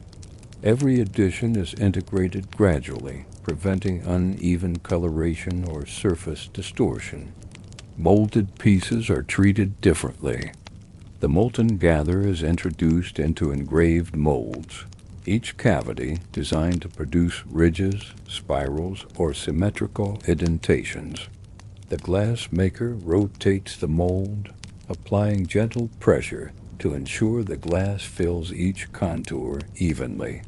Layered colors fuse as the molten material conforms to the mold, producing patterns that are both decorative and integral to the object's structural form. After removal, small adjustments are made with paddles and shears to smooth edges or refine curves. Layering is applied strategically to produce depth. Thin sheets of pre-colored glass may be wrapped around existing gathers or applied as small patches to create contrast. These layers are heated carefully, allowing the new material to merge seamlessly without disrupting the underlying structure. Rotation, rolling along the marver, and light pinching ensure uniform fusion. Each object develops a unique combination of hue, pattern, and subtle texture, reflecting the cumulative skill applied over repeated movements. Temperature control is critical throughout. Multi-layered pieces are particularly sensitive. Too much heat risks sagging or blending colors undesirably, while too little prevents proper integration. The glass maker constantly adjusts position relative to the furnace, gauges viscosity with a rod, and moves between batches to maintain consistent heat across all active objects. Crucibles are monitored carefully, ensuring subsequent gathers will have the same quality and clarity. As patterns and layers reach completion, pieces are prepared for annealing. Objects are placed on racks or blocks, spaced to allow even heat circulation, and checked for symmetry, balance, and wall thickness. Minor refinements are applied just before transfer. Rims are smoothed, bases leveled and surfaces gently pressed with paddles or rods. Even the slightest imperfection is corrected to avoid stress fractures during the slow cooling process. The annealing oven is preheated to a steady, controlled temperature. Pieces are transferred carefully, ensuring no contact between objects. That could cause sticking or cracking. The glass maker observes each placement, adjusting position to account for size, shape, and wall thickness. Once inside, the oven temperature is gradually lowered over several hours, allowing internal stresses to dissipate slowly, ensuring the durability of both multi-layered colors and intricate patterns. Meanwhile, additional crucibles are loaded and prepared for the next round of work. Tools are cleaned, molds dusted, and surfaces swept. Wooden paddles and blocks are checked for warping or residue, and shears and jacks are inspected for smooth operation. The workshop maintains a quiet energy, focused, methodical, and organized, reflecting the disciplined routine required for managing multiple complex pieces simultaneously. By evening, a collection of finished and semi-finished objects occupies the workshop. Some rest in the annealing oven, cooling gradually, while others await minor adjustments before final placement. Each piece demonstrates careful integration of layers, precise shaping, and intricate patterning, revealing the skill and patience required to achieve both beauty and durability in glass.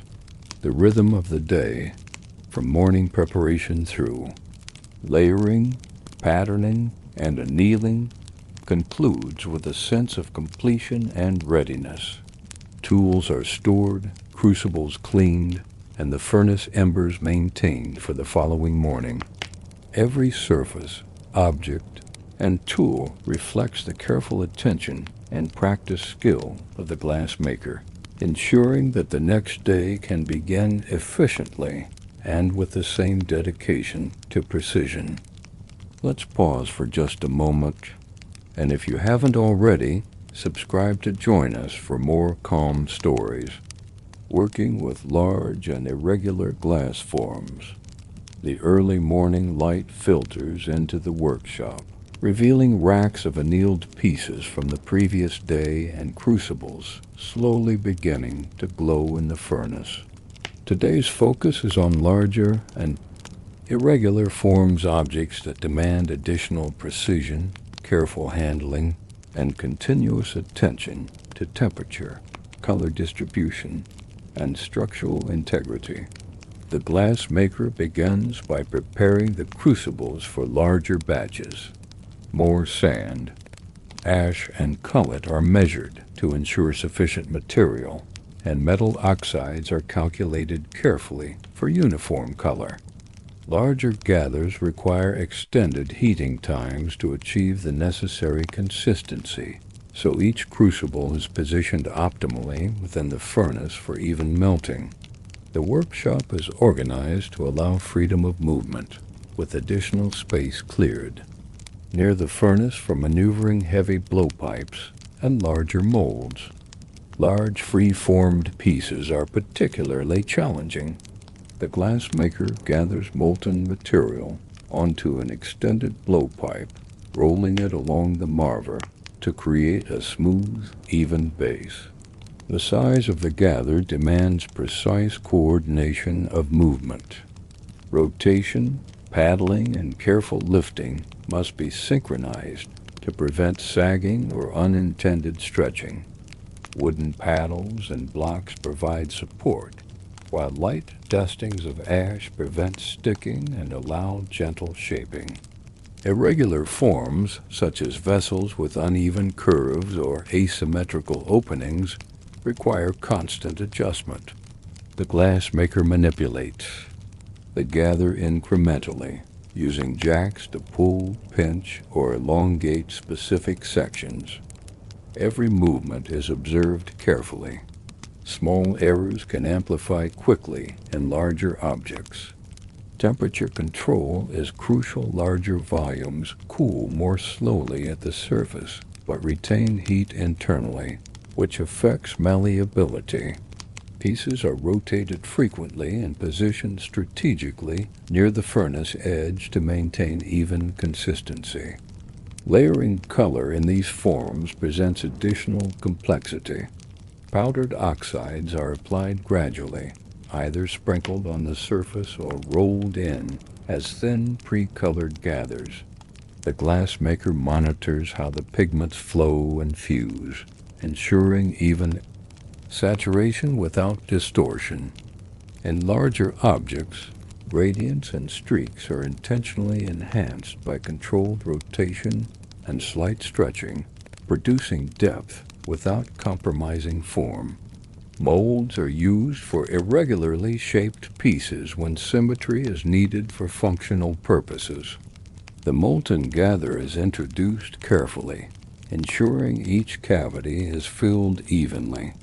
The glassmaker adjusts pressure and rotation continuously, observing the flow to prevent air pockets or thin walls. Layered colors merge with the base form, and subtle patterns emerge from both the mold design and the careful manipulation of pigment. Temperature monitoring remains constant. Large pieces retain internal heat differently from smaller ones, and uneven cooling can result in cracking. The glassmaker tests viscosity frequently, adjusting the distance from the furnace and occasionally reheating specific sections to maintain workability. Each piece's mass and shape are considered in every movement, ensuring the final form will be stable and durable once cooled.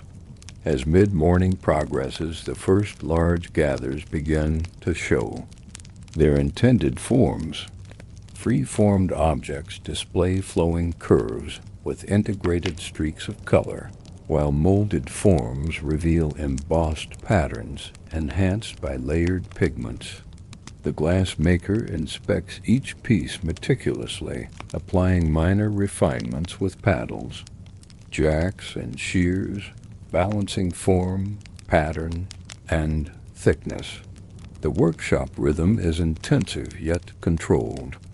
Multiple batches of molten glass are managed simultaneously. Larger objects near the furnace, smaller ones on blocks or marvers, and partially finished pieces resting for gradual cooling. Tools are maintained in constant readiness, molds rotated and cleaned, and crucibles observed for consistent heat. Coordination between material, movement, and timing ensures the day progresses efficiently without compromising precision. By late morning, several large and irregular pieces are placed on racks near the furnace edge, ready for final color integration or transfer to the annealing oven. The glassmaker pauses briefly to assess balance, wall thickness, and color distribution, making small adjustments with paddles and shears as needed. Each object demonstrates the complexity and skill involved in managing larger forms, requiring both physical coordination and a keen understanding of the material's behavior under heat. The morning concludes with the first batch of large and irregular pieces stabilized enough for continued work.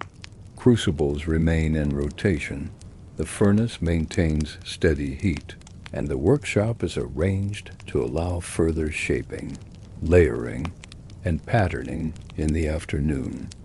The glassmaker's careful management of space, material, and timing ensures that even the most challenging forms can be completed successfully, maintaining both aesthetic beauty and functional stability. Managing multiple complex batches and preparing large pieces for annealing.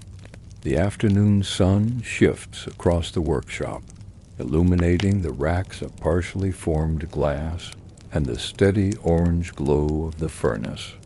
Now, the glassmaker faces the challenge of coordinating multiple complex batches simultaneously, balancing large and smaller pieces, free-formed objects, and molded vessels while maintaining precision, pattern clarity, and structural integrity. Preparation begins with careful inspection of each batch. Crucibles are checked for uniform heat, and the viscosity of the molten glass is tested repeatedly with rods. Large gathers require precise timing, as their mass cools differently from smaller portions. The glassmaker rotates each batch as needed, ensuring that heat is evenly distributed and that color layers fuse without distortion. Color integration is a central focus. For large objects, powdered oxides are applied gradually, either directly to the surface or as thin sheets of pre-colored glass. Free-formed pieces are rolled gently along the marver to blend layers, while molded forms are adjusted within their cavities to create consistent gradients. Every batch is observed carefully, with incremental adjustments made to prevent air pockets, uneven coloration, or thin walls. Handling multiple pieces requires spatial awareness. Racks, blocks, and the furnace edge are arranged to accommodate movement, with larger pieces stationed near the central workspace and smaller ones positioned safely to allow unobstructed shaping. The glassmaker navigates the space deliberately, moving between batches with measured steps, monitoring heat, color, and shape simultaneously. Large, irregular pieces demand particular attention. Rotation on the blowpipe, gentle stretching, and occasional reheating at the furnace edge allow precise shaping while preserving color patterns.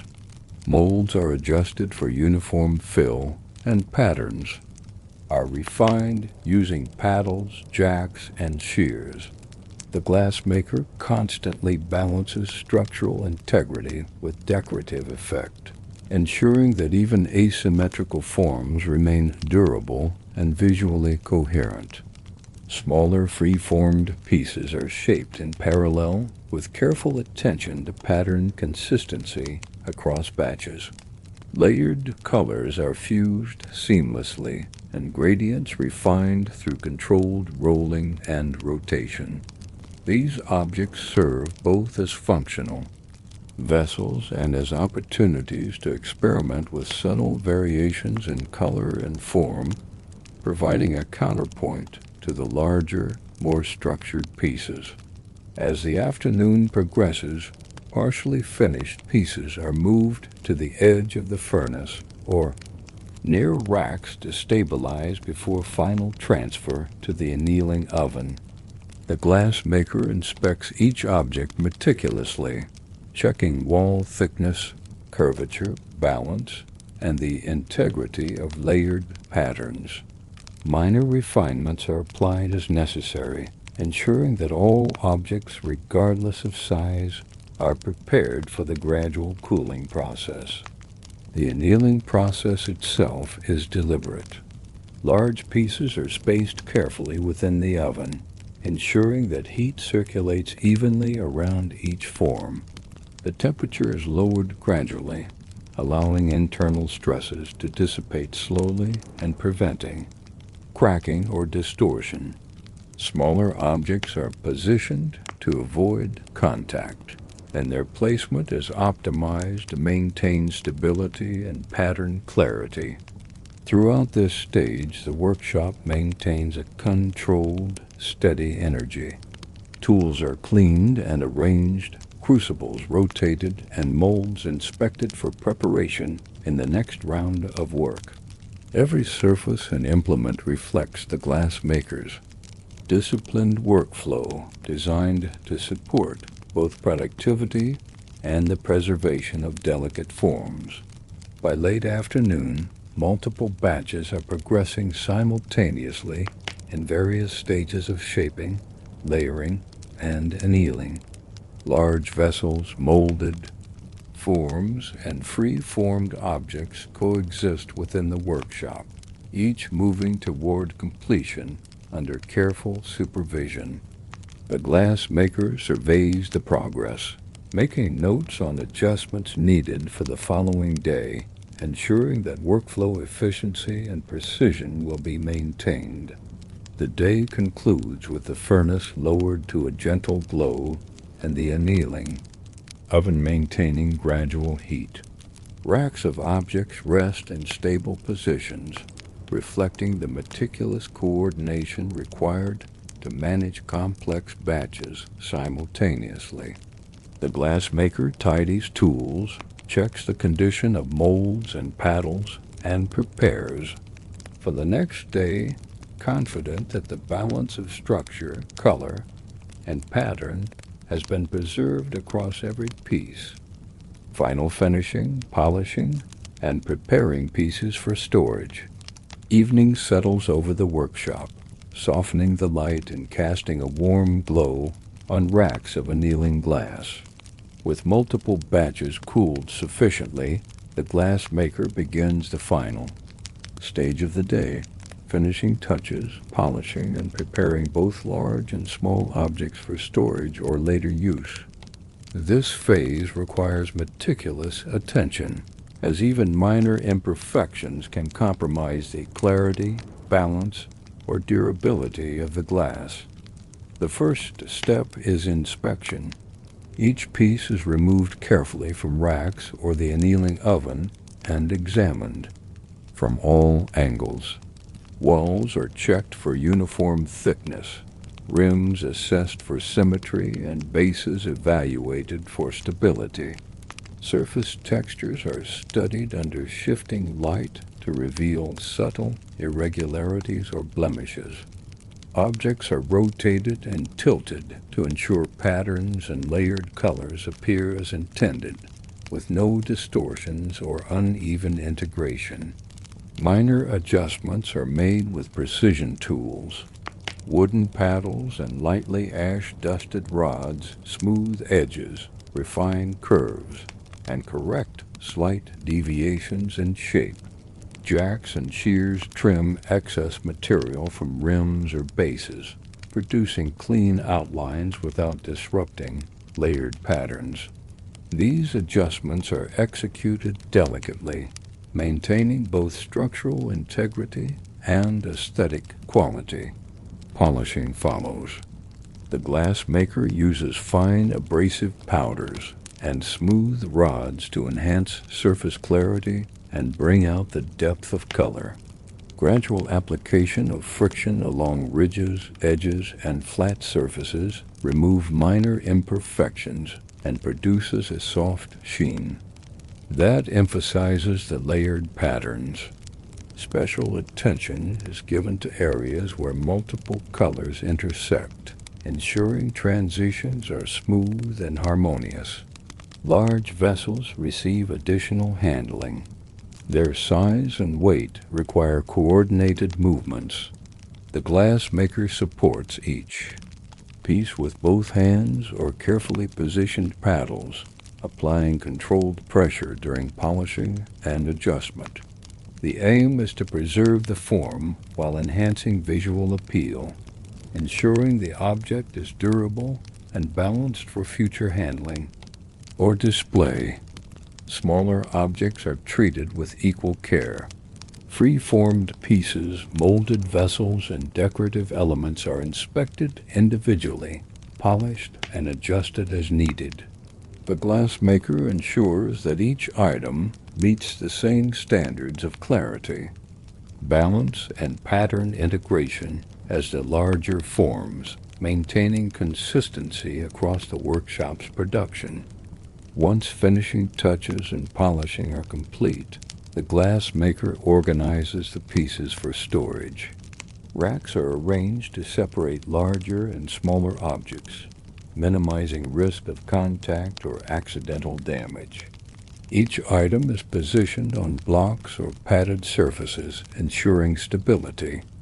If any objects require further work in the coming days, They are placed separately with notes regarding adjustments, while finished pieces are grouped by type and size for safe long-term storage. The workshop itself is tidied meticulously. Tools are cleaned, shears sharpened, paddles and rods wiped down, and molds inspected and dusted. Crucibles are emptied or positioned for the next day, and the furnace is lowered to maintain a residual warmth without risk of overheating. Every surface is swept and fragments of cooled glass are collected, maintaining a safe, orderly environment. By nightfall, the workshop reflects both completion and readiness. Racks hold finished and semi-finished glass, each piece stabilized and refined. Tools and materials are organized for efficiency, and the furnace and annealing ovens maintain a controlled state. The glass maker surveys the space, noting progress and planning for the next day, confident that the combination of technique, patience, and observation has produced durable, visually intricate objects. The day concludes not with haste, but with deliberate closure.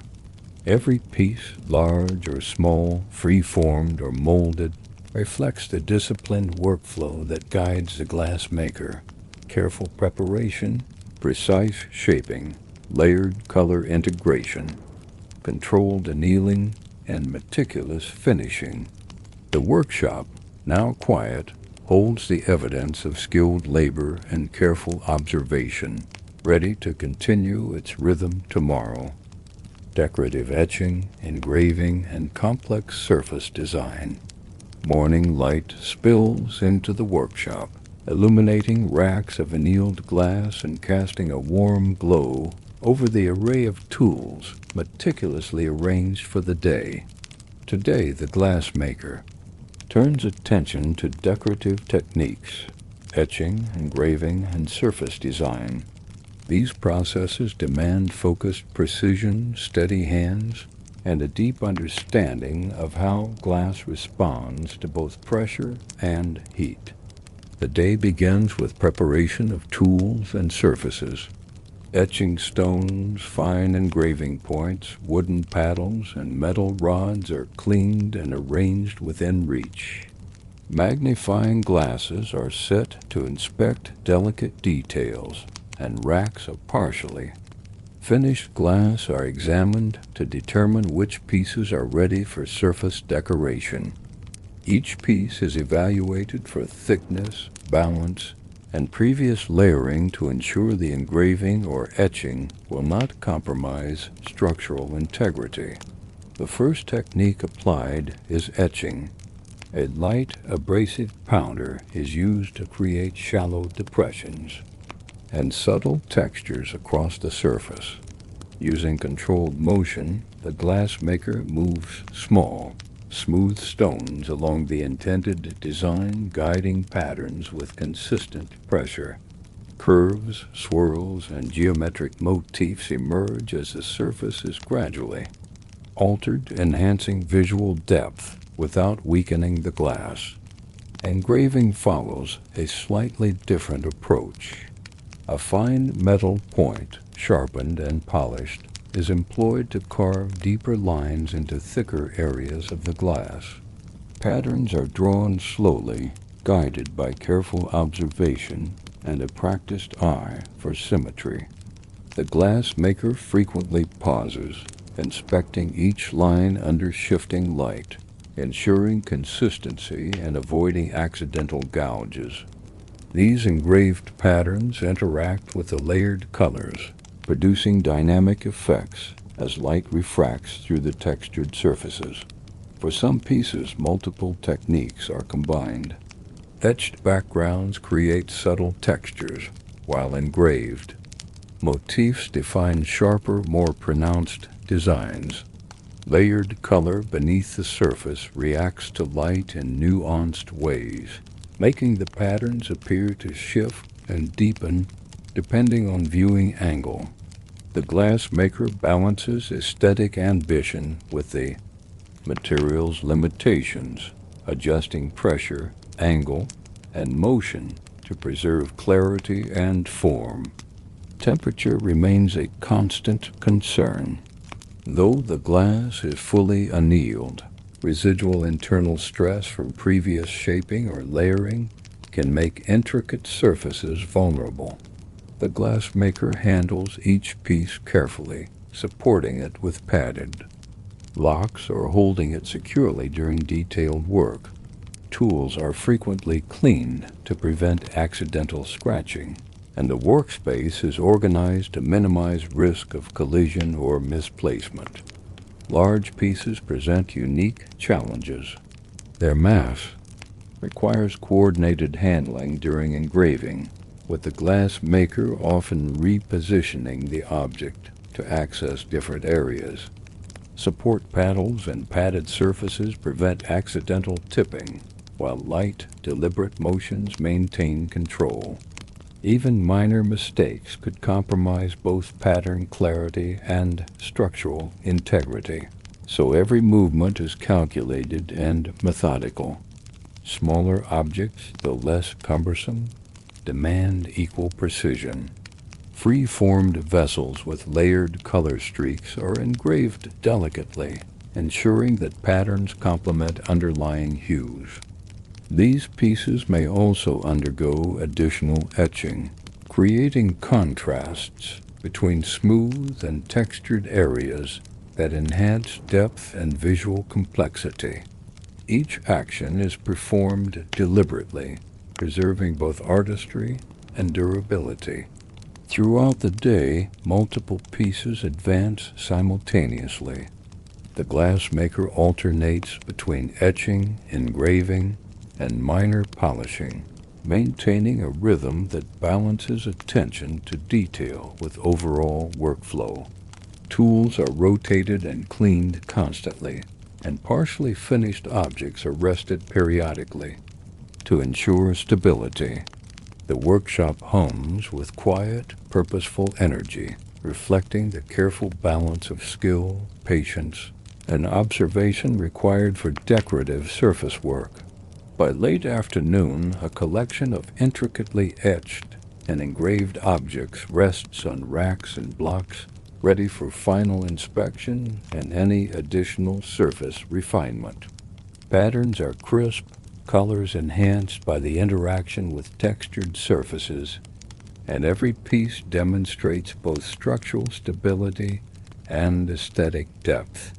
The glassmaker surveys the results, making minor adjustments where necessary, ensuring each object meets the high standards of clarity, balance, and design. The day concludes with careful cleaning and organization. Tools are stored systematically, surfaces swept, and racks arranged to allow the next stage of work or safe storage.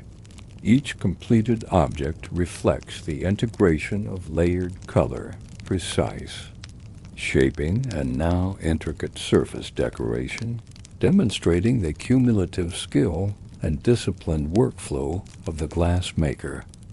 If you're enjoying this quiet stroll through history, don't forget to subscribe for more peaceful stories like this. Advanced layering, engraved patterns, and preparing for final stabilization. The workshop hums with focused energy as the morning begins. Today's work involves a sophisticated combination of layered color and engraved surface patterns. The glassmaker moves deliberately between crucibles, racks of partially completed pieces, and the furnace edge, balancing heat, precision, and timing to ensure each object achieves both visual depth and structural stability. Preparation starts with inspecting the pieces from previous engraving sessions. Each object is examined for wall thickness, pattern clarity, and overall balance. Any minor imperfections are corrected immediately using paddles, jacks, or light polishing with fine abrasives. Larger pieces are supported on padded blocks to prevent stress, while smaller vessels are held carefully to allow unobstructed access to intricate details. Next, layering begins. Thin sheets of pre-colored glass are applied over engraved patterns in select areas to enhance contrast and depth. The glassmaker carefully reheats sections near the furnace edge, allowing the new layer to fuse seamlessly with the underlying material without distorting previously etched or engraved patterns. Rotation, rolling along the marver, and subtle shaping with paddles ensure that the layers blend evenly while maintaining the intended textures. Multiple colors are combined thoughtfully.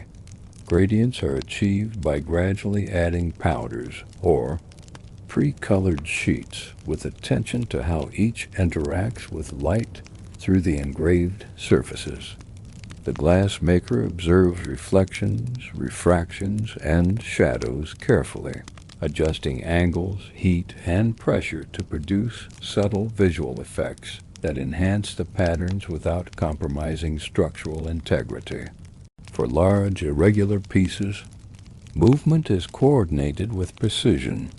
The glassmaker supports the mass carefully while rotating, pinching, and stretching select sections. Paddles and shears are applied lightly to refine edges and maintain consistent thickness. Large vessels with complex engraving are treated with particular caution. Even minor mistakes could lead to cracking during cooling, so every motion is calculated. Smaller free-formed and molded vessels are treated simultaneously. Their layered colors and engraved patterns are fused using controlled reheating and gentle rolling. The glassmaker ensures uniform color saturation and pattern clarity across the surface, adjusting layers incrementally. Each object is inspected, frequently under shifting light, confirming that designs are integrated seamlessly with underlying textures. Temperature management remains crucial. Layered pieces retain internal heat differently, especially when engraving has thinned sections of the walls. The glassmaker continuously monitors viscosity and reheats selectively, ensuring that each layer fuses correctly without sagging or warping. Crucibles are rotated and additional molten material is prepared as needed to maintain a continuous workflow. As mid-afternoon approaches, the glassmaker begins preparing objects for final stabilization. Pieces are gradually moved to slightly cooler areas of the workshop to allow even cooling before transfer to the annealing oven.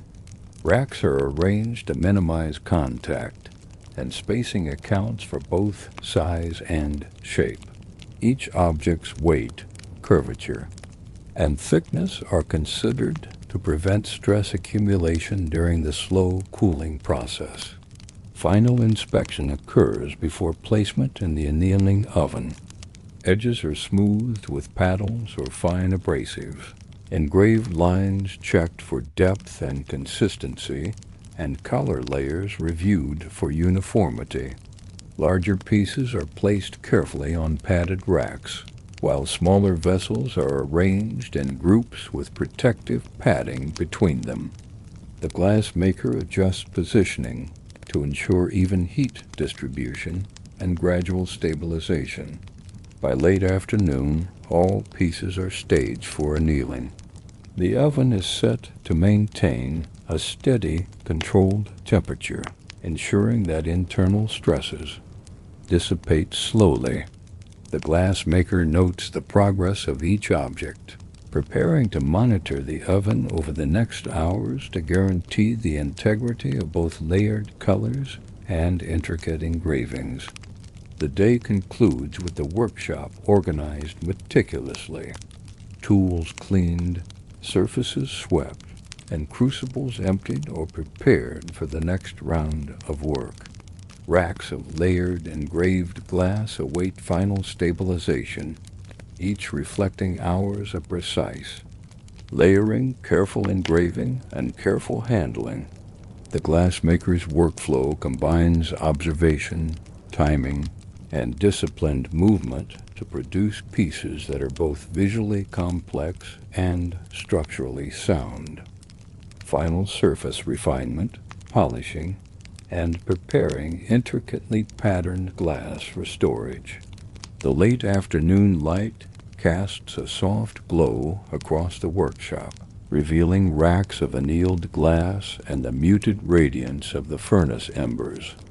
With layered colors fused and engraved patterns stabilized, the glassmaker now focuses on the final stage, surface refinement, polishing, and preparing intricate pieces for long-term storage or display. The first task is careful inspection. Each object is examined from multiple angles to assess the depth and clarity of engraved patterns, the evenness of color layers, and the uniformity of wall thickness. Small imperfections, slight ridges, uneven lines, or minor surface abrasions are identified and addressed immediately using paddles, rods, and fine abrasives. Large vessels are supported with padded blocks during this process, while smaller pieces are handled gently to avoid unintentional stress. Polishing is a delicate, deliberate process. Fine abrasive powders and smooth wooden or metal rods are applied to the surface, enhancing clarity and allowing light to interact naturally with layered colors and etched patterns.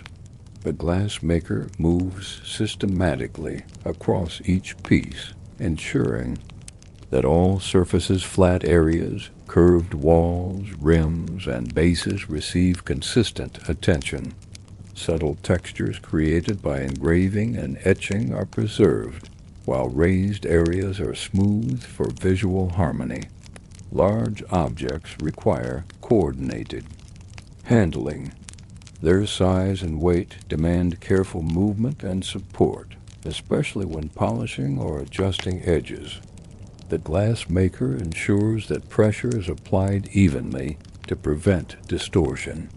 Subtle corrections are made with paddles and jacks, refining contours and confirming stability without compromising intricate designs. Smaller, free-formed, and molded.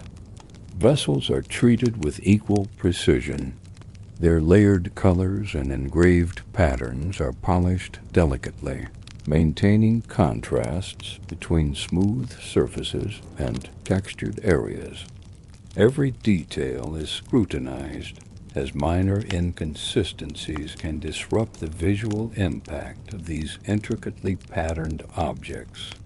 The glassmaker adjusts angles frequently, using the shifting workshop light to guide refinement and achieve maximum clarity. Once polishing is complete, the focus shifts to storage preparation. Racks are arranged to accommodate both large and small objects, minimizing the risk of contact or accidental damage. Padded blocks, soft supports, and careful spacing ensure that every piece remains stable during handling or long-term storage. Objects are grouped by size and shape for efficient organization, while maintaining easy access for future work or display. Tools are cleaned and inspected for wear. Paddles, rods, jacks, and shears are wiped, sharpened, and stored in their designated positions. Crucibles are emptied or prepped for the next day's work. Surfaces are swept, and fragments of cooled glass are collected for safety and reuse. The workshop environment is restored to an orderly state, reflecting the disciplined workflow that has guided the day. Before concluding, the glassmaker reviews each piece, ensuring that patterns are crisp, colors vibrant, and surfaces polished to the desired clarity. Larger vessels and intricate designs are checked for stability, confirming that both form and decoration have been preserved through every stage of layering, engraving, and annealing. By evening, the workshop holds a harmonious collection of completed glass objects. Free-formed and molded pieces, large and small, all display the integration of layered color, engraved patterns, and carefully refined surfaces. Each piece demonstrates the result of methodical preparation, precise shaping, attentive layering, and careful handling, a testament to the disciplined skill and observation of the glass maker. The day ends with the furnace lowered to maintain residual warmth, racks of glass arranged safely, and tools stored meticulously. The workshop is quiet, organized, and ready for the next day's rhythm of shaping, layering, patterning, and refinement. Specialized decorative techniques, subtle texturing, and embedded patterns.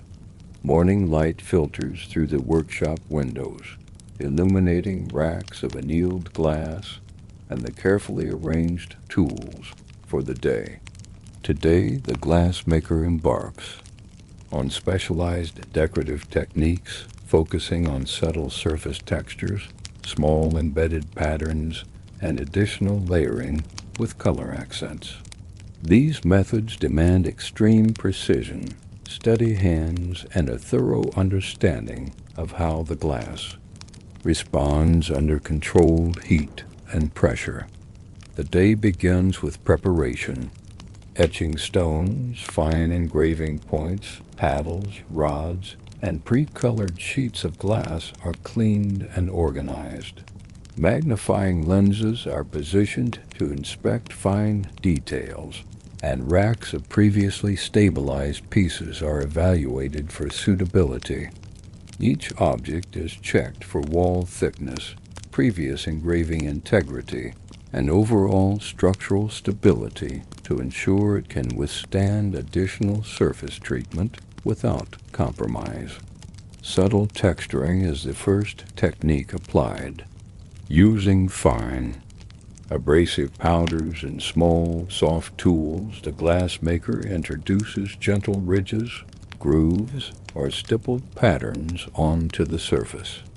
The goal is not to dominate the design, but to enhance visual depth and interaction with light. Movements are slow and controlled, and surfaces are frequently inspected under shifting light to ensure consistency and subtlety across the object. Embedded patterns are created next. Thin, pre-colored threads or small sheets of glass are incorporated onto or within the surface, carefully fused through controlled heating. These elements are positioned with precision, ensuring they integrate seamlessly with existing layers and patterns. For example, delicate streaks of contrasting color may be embedded along engraved lines to accentuate motifs, or small patches may create depth in larger vessels. Layering with color accents complements both texturing and embedded patterns. Thin sheets of color are applied to selected areas and carefully heated at the furnace edge to fuse without distorting existing details.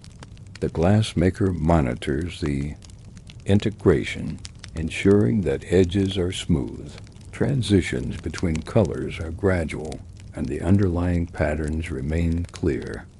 Rotation and gentle shaping ensure uniform fusion, producing a polished, cohesive surface. Large, irregular pieces demand careful handling.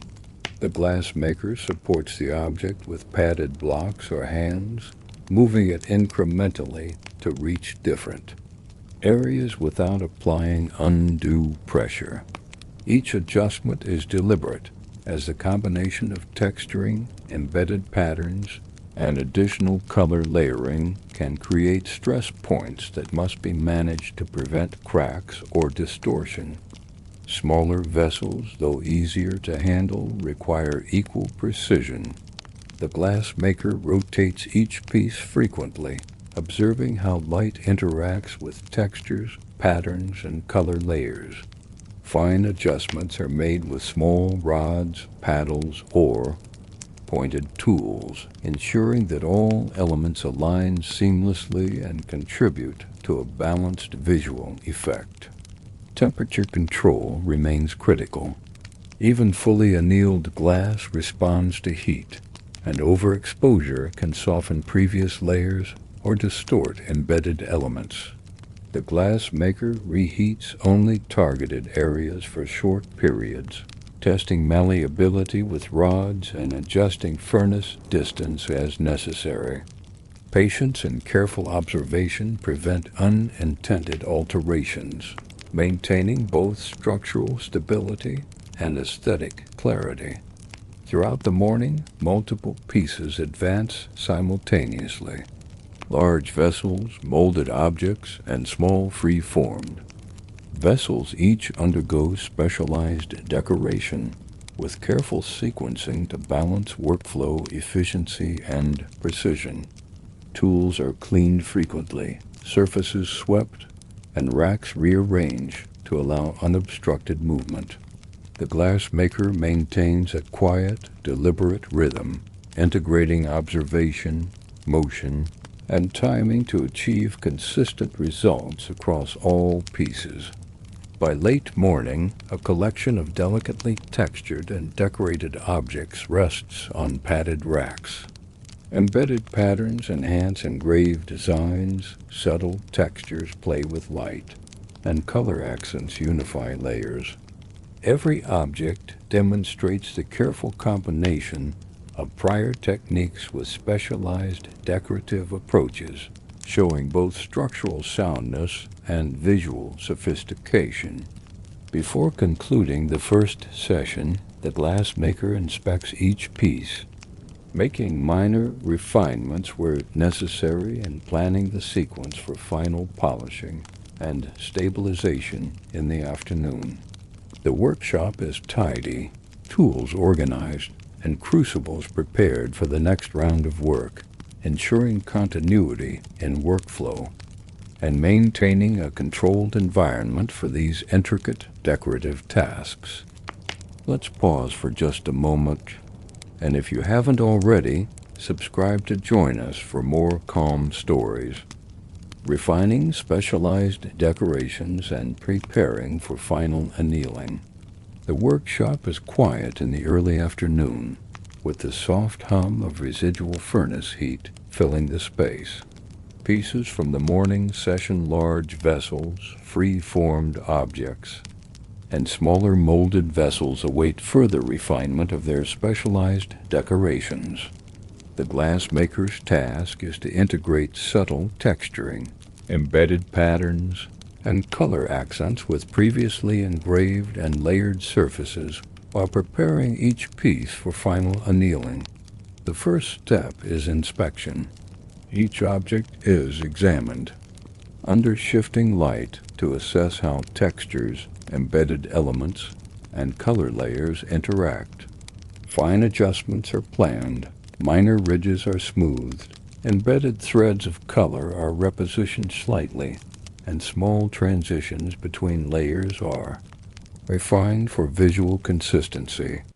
Large vessels are supported with padded blocks, while smaller pieces are handled delicately to prevent unintended stress. Refining textures involves gentle abrasion or light pressure with paddles and rods. Subtle grooves, stippled patterns, or curved indentations are enhanced without altering wall thickness or compromising structural stability.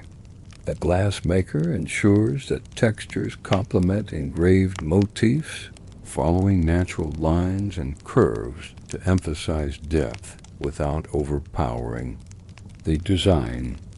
Embedded patterns are adjusted carefully. Thin pre-colored glass threads or small patches may be reheated for slight repositioning or fusion with underlying layers. The glassmaker observes alignment, color blending, and integration with surrounding textures, making incremental movements to achieve perfect coherence. Each modification is deliberate. Too much heat or pressure could distort previous layers or create weak points in the glass. Layered color accents are similarly refined. Additional thin sheets or small patches of color are fused to select areas using controlled reheating. Gradients are smoothed, edges softened, and transitions blended with the underlying design. Rotation, careful rolling on the marver, and light shaping with paddles ensure that new layers integrate seamlessly without affecting engraved lines or textured surfaces. Large, irregular pieces require particular attention. Their weight and mass demand coordinated handling. The glassmaker shifts support points gradually while rotating the vessel, applying pressure only where safe and needed. Even minor misalignment during refinement could result in cracking or warping, so every movement is measured and controlled. Smaller objects receive equal care. Free-formed and molded vessels are rotated frequently, polished lightly, and checked for pattern clarity. The glassmaker uses magnifying lenses to inspect intricate areas, making precise adjustments with fine rods or pointed tools. Layered colors and textures are balanced across surfaces, ensuring harmony and coherence between engraved motifs and newly added accents. Once refinement is complete, the glassmaker prepares pieces for final annealing. Racks are organized to separate large and small objects, preventing contact or accidental damage. Pieces are positioned with padded supports to maintain stability during gradual cooling. Wall thickness, curvature, and weight are considered to ensure even heat dissipation and prevent stress accumulation. The annealing oven is prepared to maintain a steady, controlled temperature suitable for these complex, multi-layered, intricately decorated pieces. Large vessels are placed first with careful spacing, followed by smaller free-formed and molded objects. The glassmaker double-checks all positioning, confirming that every piece is stable and that heat circulation will be uniform. Throughout the afternoon, the glassmaker monitors the process intermittently, ensuring that residual heat does not cause distortion and that the delicate interplay of textures, embedded patterns, and color layers remains intact. Minor adjustments are possible even at this stage, though movement is limited to prevent stress. By late afternoon, all pieces are staged for gradual annealing. The workshop reflects hours of careful, deliberate work, racks of intricately decorated glass, tools cleaned and organized, and crucibles prepared for the next session. The glassmaker surveys the progress, noting successes, planning refinements, and ensuring that each piece maintains both visual complexity and structural stability. The day concludes with a sense of controlled accomplishment. Subtly textured surfaces, embedded patterns, and color accents have been refined and integrated into the layered, engraved glass. Every object, large or small, is prepared for final stabilization, ready to complete its transformation under the careful management of heat, handling, and observation. Final polishing, inspection, and storage of intricately decorated glass. Evening light softens across the workshop, illuminating racks of annealed glass and casting gentle reflections on the surfaces of intricately decorated pieces. The glass maker begins the final stage, polishing, inspecting, and preparing these objects for long-term storage or eventual use. This phase ensures that the combination of engraved patterns, embedded elements, textures, and color accents reaches its full visual potential while preserving structural integrity. The first step is a meticulous inspection. Each object is rotated and viewed from multiple angles, checking wall thickness, surface evenness, pattern clarity, and the integration of layered colors with textures and embedded elements. Minor imperfections are identified, small ridges to be smoothed, edges that require subtle reshaping, or areas where embedded patterns need slight adjustment. Larger vessels are supported on padded blocks, and smaller pieces are handled carefully to avoid unintentional stress. Polishing begins with gentle application of fine abrasive powders and smooth rods. The glassmaker works methodically across all surfaces, enhancing clarity, refining textures, and ensuring that engraved lines are crisp and patterns appear sharp. Subtle textures are preserved while raised areas are smoothed for visual balance, allowing light to interact naturally with layered colors and intricate decorations. Large objects demand coordinated handling during polishing. The glassmaker supports the weight gradually, shifting positions as necessary to access different areas. Pressure is applied evenly, avoiding distortions, and paddles or jacks are used lightly to refine rims, bases, and curved surfaces. Each movement is deliberate, maintaining both the decorative details and the vessel's structural stability. Smaller free-formed and molded vessels are polished with equal care.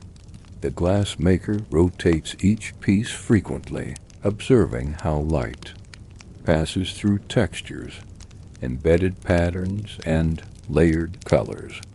Magnifying lenses are used to inspect fine details, ensuring all elements align harmoniously.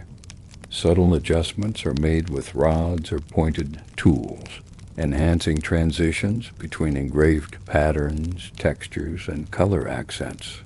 Once polishing is complete, the glassmaker organizes pieces for storage.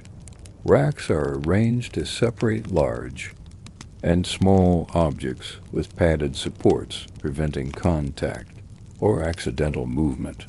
Objects are grouped by size and shape to facilitate future handling while ensuring stability. Pieces requiring further adjustment in the future are placed separately, with notes for reference, while finished objects are stored together carefully. The workshop is cleaned and organized. Tools are wiped and inspected for wear. Paddles, rods, and shears are stored in their designated locations. Surfaces are swept, and fragments of cooled glass are collected for safety and reuse. Crucibles are emptied or prepped for the next day's work, ensuring a controlled and orderly environment. Before concluding, the glassmaker reviews each piece.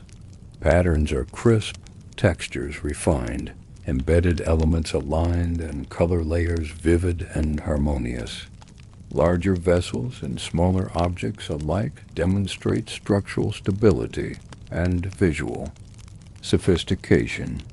The result is a cohesive collection of intricately decorated glass, reflecting the cumulative skill, observation, and deliberate workflow applied throughout shaping, engraving, layering, and refinement. By nightfall, the workshop is quiet and orderly, holding a collection of completed glass objects prepared for long-term storage. The furnace and annealing ovens are maintained at residual warmth. Racks of glass are arranged safely, and tools are stored meticulously. The glass maker has guided each piece through its complex journey, from molten gather to intricately decorated and stabilized final form. Combining multiple glass components, layered structures, and joined vessels, morning light fills the workshop, reflecting off racks of completed pieces and casting warm glimmers across the tools and surfaces. Today, the glassmaker turns to the construction of complex objects, focusing on combining multiple components into single vessels. Layered structures, joined elements, and integrated forms demand careful handling, precise temperature management, and a thorough understanding of how glass behaves under heat and pressure. Preparation begins with inspection. Each component, whether a free-formed bowl, molded cup, or pre-shaped decorative piece, is examined for wall thickness, structural stability, and compatibility with other elements. Surfaces are cleaned, minor imperfections corrected, and edges smoothed to ensure secure joining. Large components are supported on padded blocks, while smaller pieces are held in carefully arranged positions to avoid unintended stress. The first task is alignment. Components are positioned relative to one another, considering both balance and aesthetic design. For example, a small decorative vessel may be attached atop a larger base, or two hollow forms may be joined to create a double-walled structure. The glass maker carefully tests the fit, rotating pieces and adjusting angles to ensure that joining points are smooth, symmetrical, and visually cohesive. Temperature management is critical. Components are reheated selectively at the furnace edge, softening surfaces just enough to allow fusion without distorting shapes. The glass maker monitors viscosity constantly, ensuring that joins are secure and seamless. For larger vessels, incremental reheating and rotation prevent sagging or uneven fusion. Smaller pieces require delicate control, often reheated only, briefly and joined with gentle pressure. Joining techniques vary depending on the structure. For simple attachments, softened surfaces are pressed together with paddles or rods, then rotated and adjusted to fuse evenly. More complex layered structures may involve rolling or shaping both components simultaneously, blending edges gradually while maintaining overall form. The glass maker constantly checks alignment, symmetry, and wall thickness throughout the process. Once components are joined, refinement begins. Joints are smoothed and contours adjusted with paddles, shears, or rods. Any irregularities are corrected before the glass cools, ensuring that layered structures appear as a single, cohesive object. Embedded patterns, textures, and color layers are carefully aligned across joined surfaces to maintain visual continuity. Large, multi-component vessels demand additional attention. The glass maker coordinates support points, uses padded blocks strategically, and rotates the object slowly to maintain balance. Weight distribution is monitored constantly to prevent tipping, cracking, or distortion during joining. Even minor adjustments are calculated meticulously to preserve both structural integrity and decorative design. Smaller joined vessels are treated with equal precision. Free-formed and molded components are aligned and fused carefully, with repeated observation, under shifting light to confirm that textures, engraved patterns, and color accents continue seamlessly across surfaces. Fine tools are used to refine details, ensuring that each join enhances rather than disrupts the overall aesthetic. After joining, objects are gradually moved toward stabilization. Racks are arranged to prevent contact or accidental movement, and padded supports are placed under larger or irregularly shaped vessels. Temperature is controlled to allow slow, even cooling, ensuring that stress does not accumulate at joining points. The glassmaker monitors each object intermittently, ready to make minor adjustments if necessary. By late afternoon, a series of multi-component glass objects rests on racks, each demonstrating the successful fusion of multiple elements into cohesive, visually integrated forms. The workshop reflects both complexity and order. Tools organized, racks arranged, and crucibles prepared for future work. The glassmaker notes observations, plans refinements for subsequent sessions, and ensures that each combined vessel maintains both structural stability and intricate decorative detail. Advanced fusion, color and texture alignment across joined vessels. The workshop is bathed in soft morning light, reflecting off completed glass pieces and highlighting the delicate interplay of colors and textures across joined vessels. Today, the glassmaker focuses on advanced fusion techniques, ensuring that multiple components combine seamlessly, not only in form but also in color, texture, and visual harmony. Preparation begins with careful inspection of each component. Wall thickness, previous engravings, textures, and embedded patterns are evaluated for compatibility with the adjoining piece. Surfaces are cleaned, minor irregularities corrected, and edges smoothed to allow a precise fit. Magnifying lenses are used for small details, ensuring that even the finest textures and subtle color gradients will align during joining. The first step in advanced fusion is selective reheating. Components are heated just enough to soften edges and surfaces without compromising previous decorations or embedded patterns.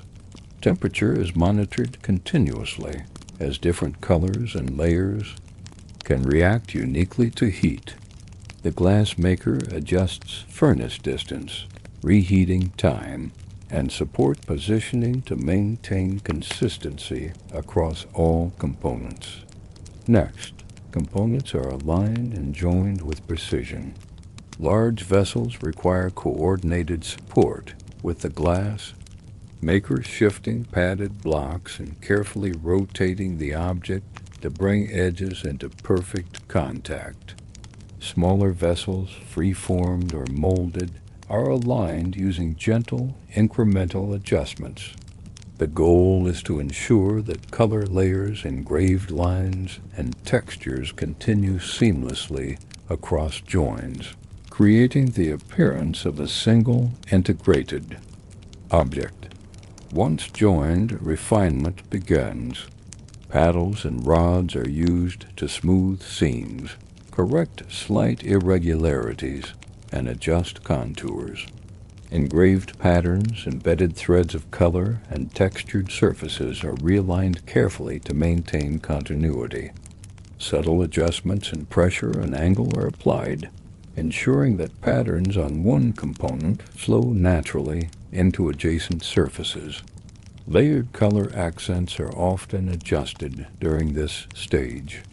Additional thin sheets of colored glass may be fused at joined points to create seamless transitions or enhance visual depth. Gradients are refined, edges softened, and color integration is observed under shifting light to confirm balance and harmony. Every movement is deliberate. Excessive heat or pressure could distort layers or compromise structural stability. Large, irregular vessels demand particular care.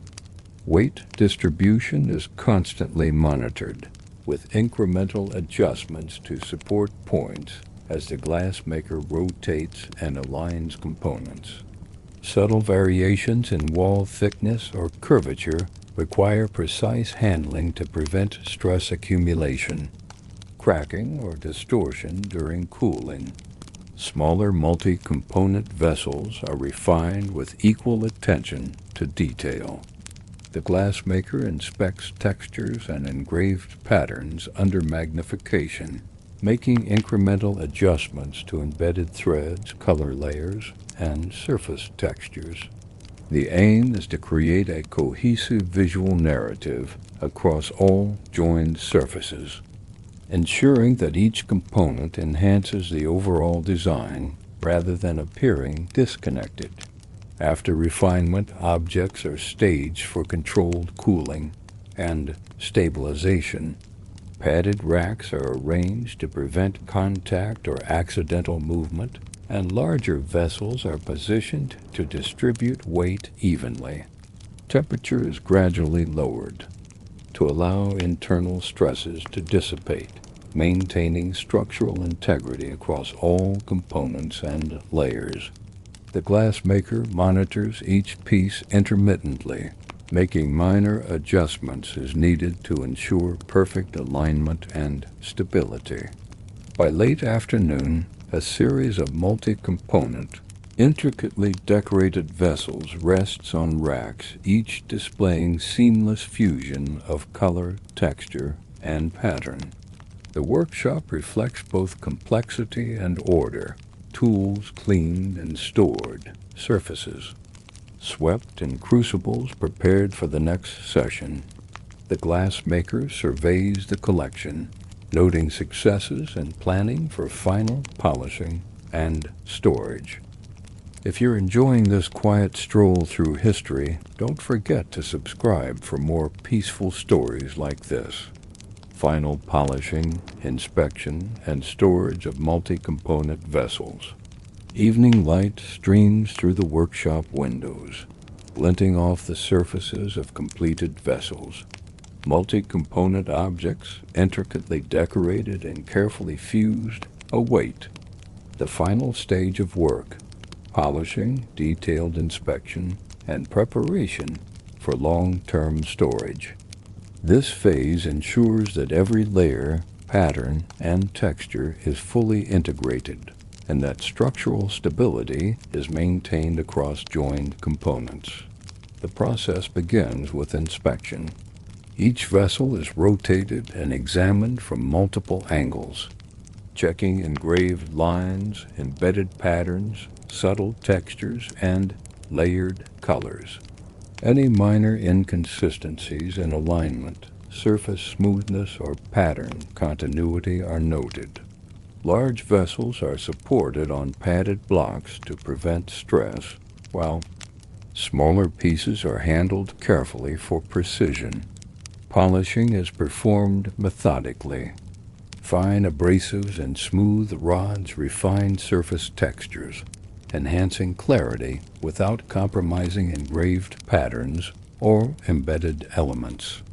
Raised areas are soft and subtle textures highlighted, and color transitions brought into sharper relief. The glassmaker ensures that seams between joined components are seamless and that every detail aligns with the overall design. Large, complex vessels demand careful handling during polishing. Weight distribution is monitored continuously, and support points adjusted incrementally to allow access to all areas. Paddles and rods are used gently to refine contours, edges, and rims, maintaining the integrity of joins and overall form. Each movement is deliberate, preserving both decorative and structural features. Smaller vessels receive the same meticulous care. Rotation, magnification, and gentle tools allow for precise adjustments. Embedded patterns are realigned if necessary, textures balanced, and color accents refined. The aim is perfect cohesion across every component, ensuring that the object appears as a single, unified work despite its multi-part construction. Once polishing is complete, vessels are organized for storage. Racks are arranged to separate large and small objects, with padded supports preventing contact or movement. Objects requiring future adjustment are stored separately, with notes for reference, while finished pieces are grouped for safe storage or display. Tools and surfaces are cleaned thoroughly. Paddles, rods, and shears are inspected for wear and stored in their designated positions. Fragments of cooled glass are collected and sorted for reuse. Crucibles are emptied or prepared for the next session, maintaining a clean and orderly workspace. The glass maker performs a final review. Each multi-component vessel is inspected for structural stability, pattern continuity, and visual cohesion. Engraved designs, embedded elements, subtle textures, and color layers are all evaluated to ensure that the decorative intent is fully realized. Large and small objects alike demonstrate both a technical skill and careful observation applied throughout their creation. By nightfall, the workshop holds a harmonious collection of multi-component vessels, fully polished, structurally sound, and visually integrated. The annealing oven is maintained at residual warmth. Racks of glass are safely arranged, and tools are stored meticulously. Each vessel reflects the culmination of hours of focused, disciplined work. Careful shaping, precise joining, layered decoration, and refined finishing. Handling and shaping unusually large or irregular glass objects. Morning sunlight pours through the high windows of the workshop, illuminating racks of completed glass and casting gentle reflections across tools and surfaces. Today, the glass maker focuses on creating unusually large or irregular objects vessels whose size, shape, or complexity demands careful structural support, precise handling, and meticulous control during shaping. Preparation begins with inspection.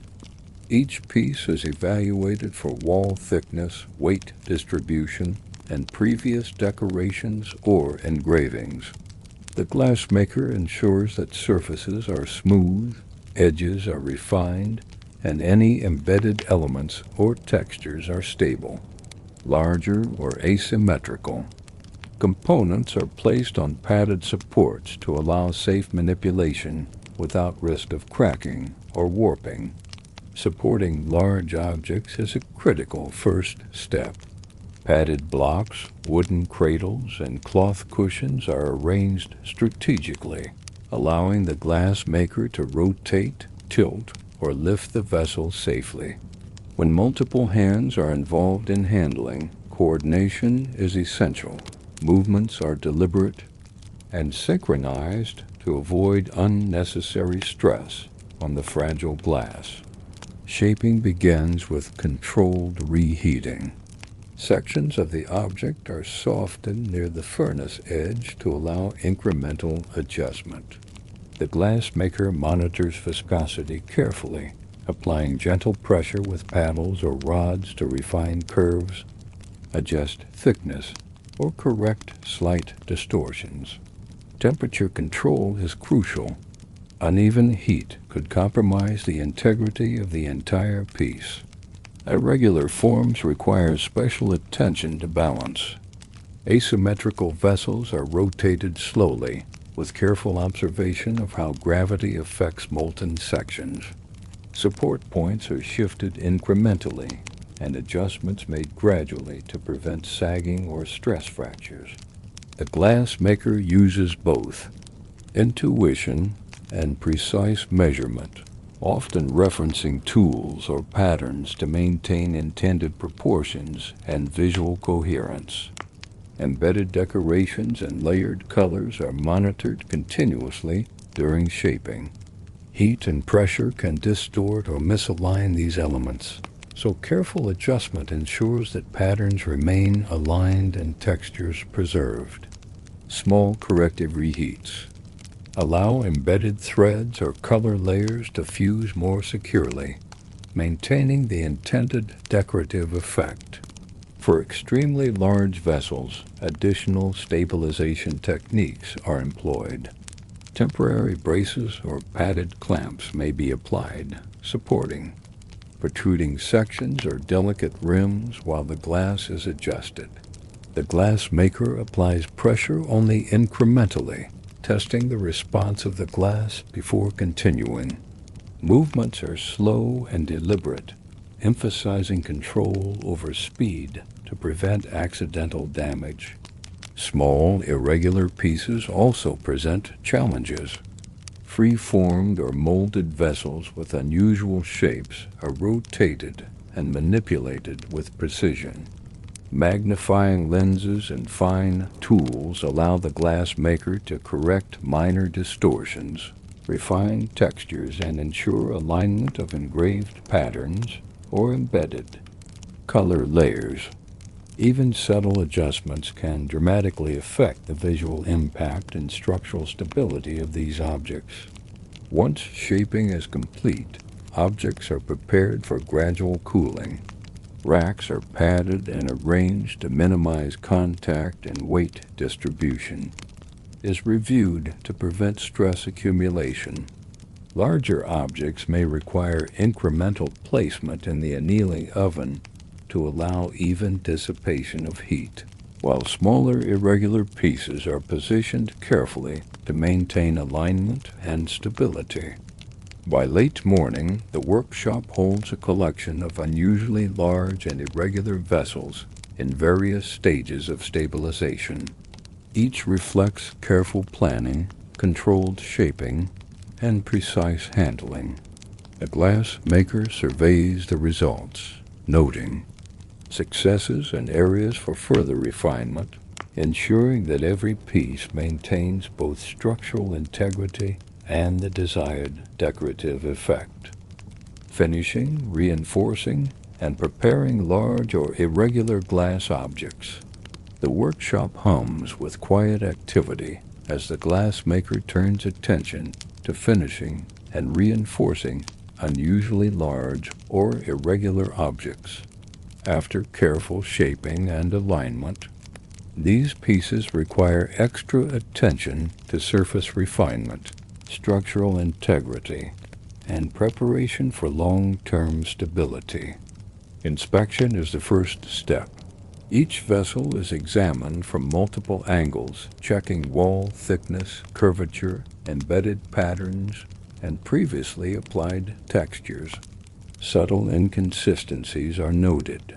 Uneven surfaces, minor ridges, or slight misalignments that could affect both stability and visual coherence. Larger vessels are supported on padded blocks, while smaller irregular pieces are handled delicately for precision corrections. Surface finishing begins with careful polishing. Fine abrasive powders are applied with smooth rods and paddles, enhancing clarity while preserving engraved patterns and textured surfaces. Raised areas are softened, engraved lines sharpened, and embedded elements lightly adjusted to ensure seamless integration. For large objects, the glassmaker moves methodically, supporting the vessel while refining rims, bases, and walls to maintain uniformity. Reinforcing structural integrity is crucial for unusually large or irregular pieces. Wall thickness is evaluated at multiple points, and subtle shaping adjustments are made to distribute weight evenly. In some cases, additional layers of molten glass are applied along stress points or rims to enhance strength without altering aesthetic qualities. The glassmaker uses paddles and rods to blend reinforcement layers smoothly into existing surfaces. Embedded decorations and color layers are monitored continuously. Any slight misalignment caused by polishing or reinforcement is corrected with precision tools, ensuring that textures, engraved patterns, and color transitions remain visually coherent. For larger vessels, incremental reheating allows adjustments without compromising the overall structure. Temperature control remains essential throughout finishing.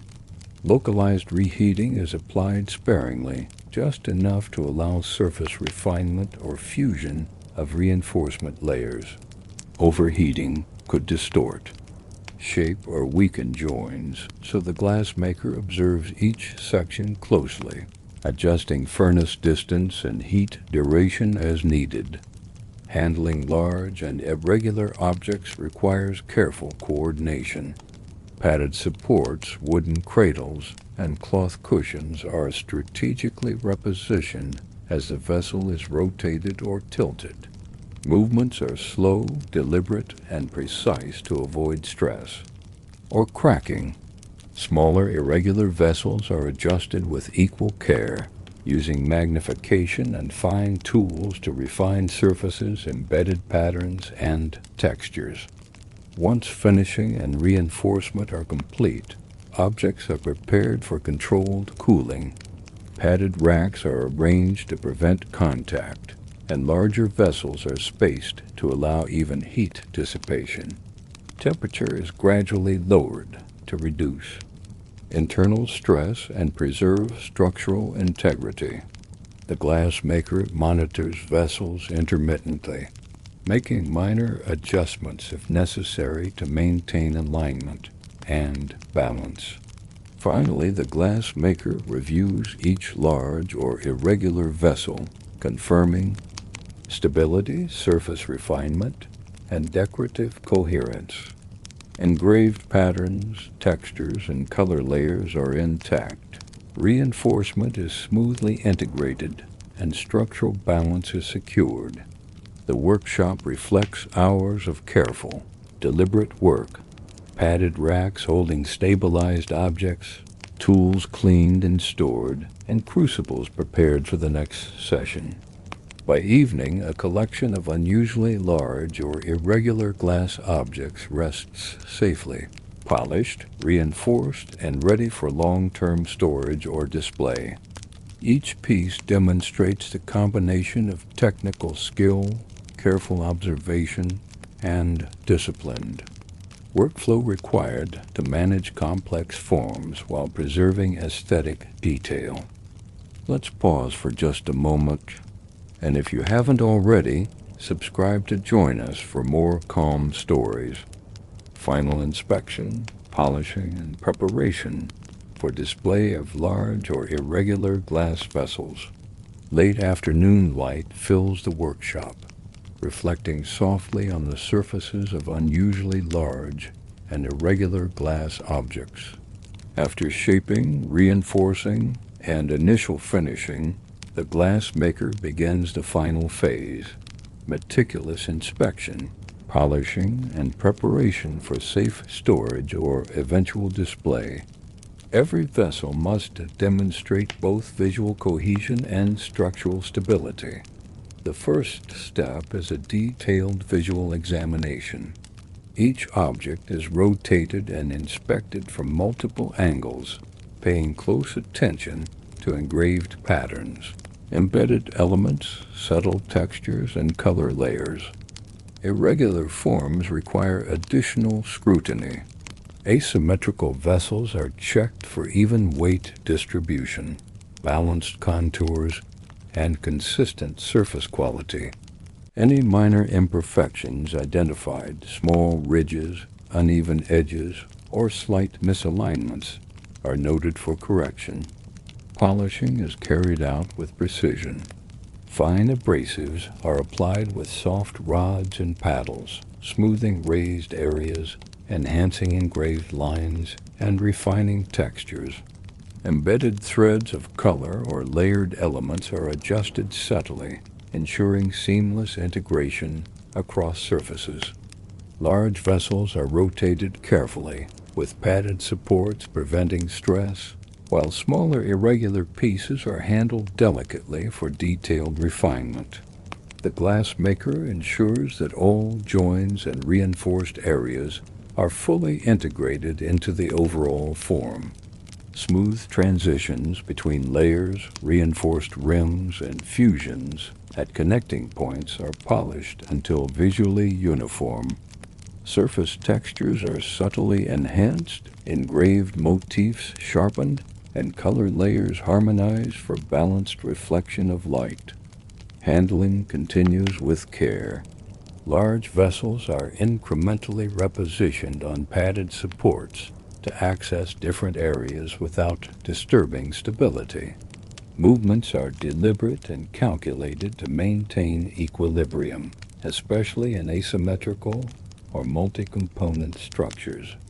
Smaller, irregular objects are rotated and inspected under magnification, with minute adjustments applied to patterns, textures, or embedded elements.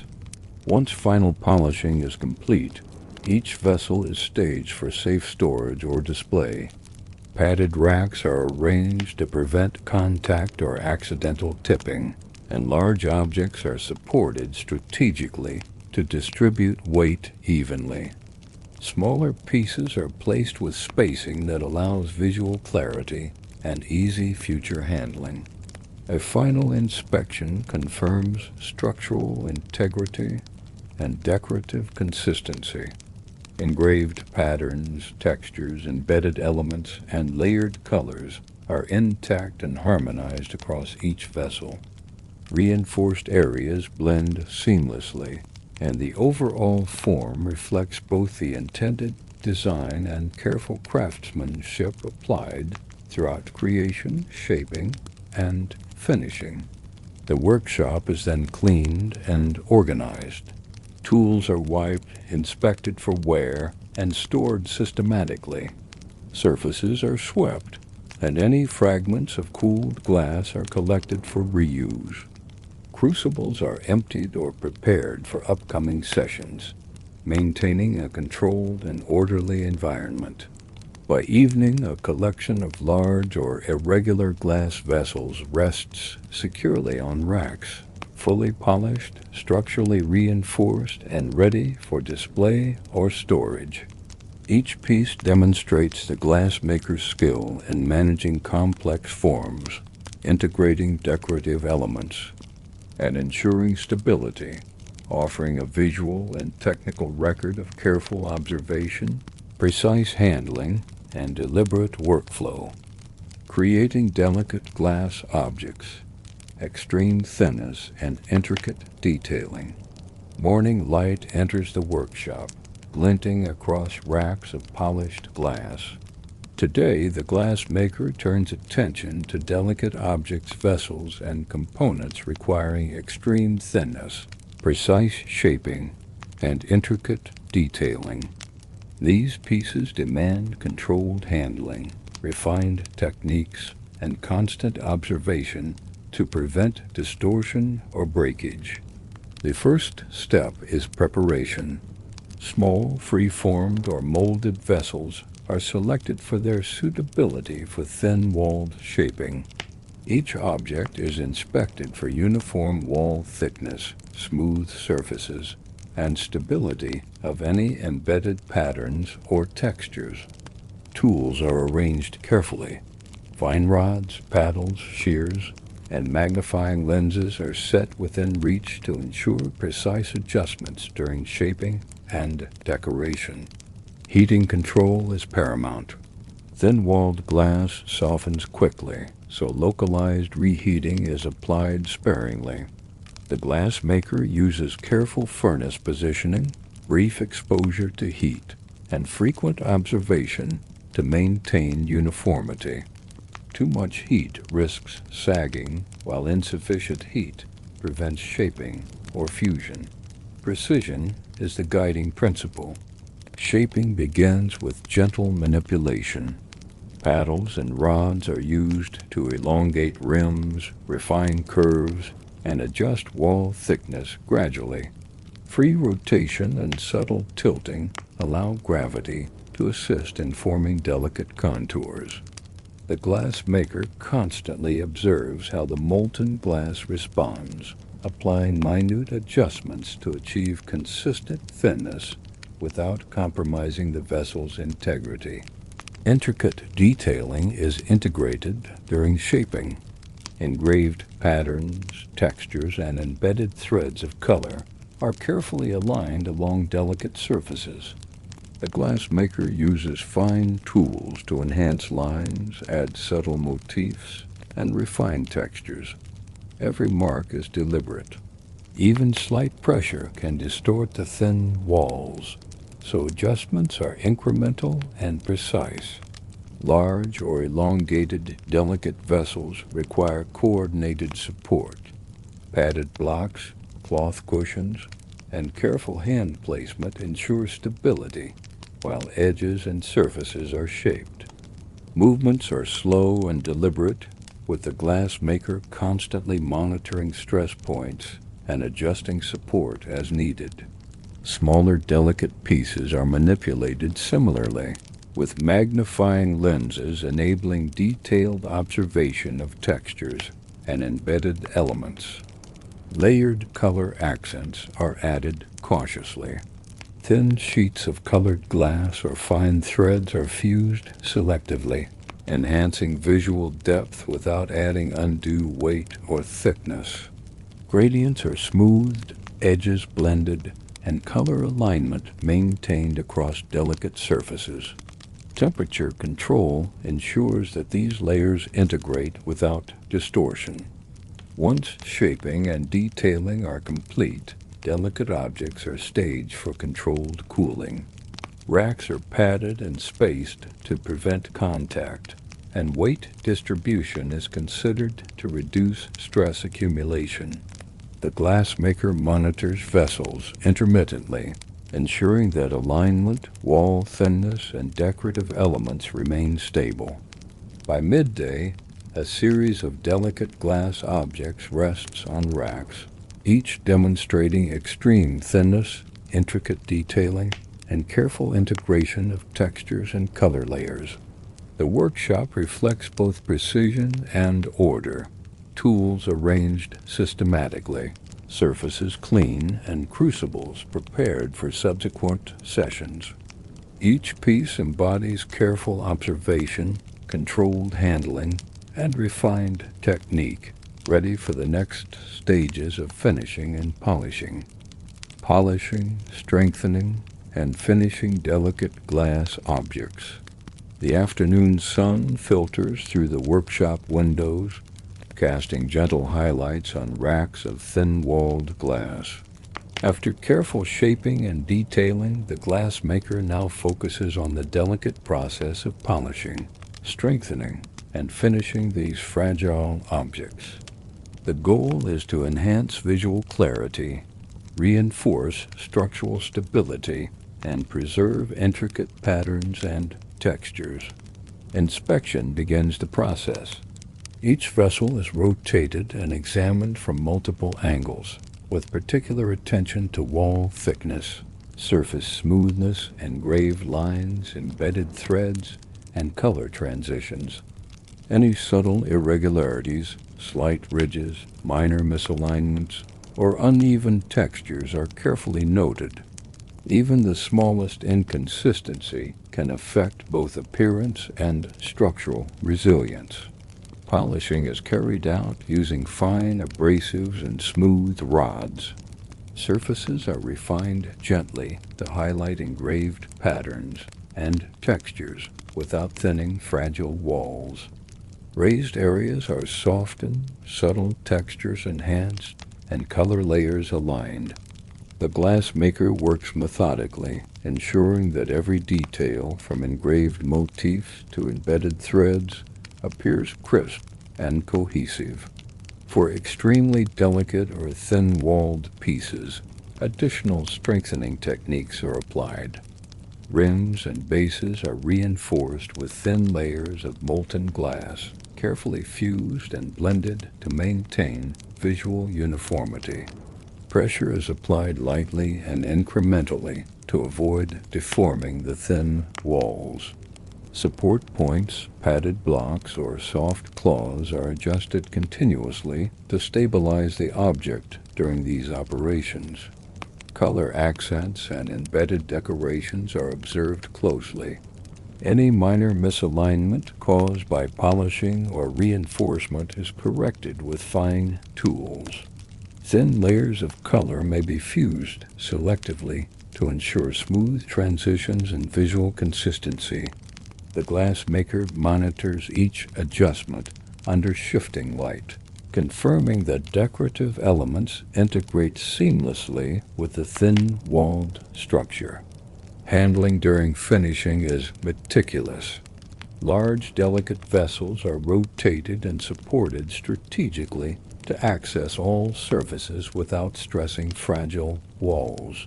Smaller pieces are manipulated carefully, often under magnification, to refine patterns, textures, and color alignment. The glassmaker's hands move with deliberate precision, adjusting only what is necessary to maintain both form and decoration. Once finishing is complete, delicate objects are staged for controlled cooling. Padded racks and cloth supports prevent contact or accidental tipping. Objects are spaced to allow even heat dissipation, reducing internal stress. The glassmaker monitors vessels intermittently, ensuring that wall thinness, texture integrity, and decorative elements remain stable throughout the cooling process. By late afternoon, the workshop contains a collection of fully polished, strengthened, and finished delicate glass objects. Each piece demonstrates extreme craftsmanship, thin yet resilient walls, intricate engraving, embedded elements, and harmonious color layers. Tools are cleaned, surfaces swept, and crucibles prepared for the next session, maintaining an orderly and controlled environment. Final inspection, storage, and presentation of delicate glass objects. Evening light softens across the workshop, illuminating racks of polished, thin-walled glass. After shaping, detailing, polishing, and reinforcing, the glassmaker enters the final phase, inspecting each delicate object carefully, preparing it for safe storage, and arranging it for eventual display or use. This stage ensures that every piece maintains structural stability while showcasing intricate patterns, textures, and layered colors. Inspection begins with a thorough visual review. Each vessel is rotated and examined under different angles of light, highlighting engraved lines, embedded elements, color transitions, and subtle surface textures. Any minor imperfections are addressed immediately with fine tools, ensuring that patterns remain aligned, edges are smooth, and textures consistent. Polishing continues selectively. Small rods and paddles refine raised surfaces, enhance engraved motifs, and restore visual harmony without compromising wall thinness. For particularly fragile objects, the glassmaker applies abrasives minimally, emphasizing gentle refinement over aggressive smoothing. The goal is to preserve delicate structural integrity while maximizing aesthetic clarity. Reinforced areas, rims, bases, or junctions of embedded threads are inspected carefully. Pressure points and subtle transitions are smoothed, ensuring that the vessel appears visually seamless. Any adjustments are made incrementally, maintaining balance across the object and preserving the alignment of engraved patterns and color layers. Handling is deliberate and methodical.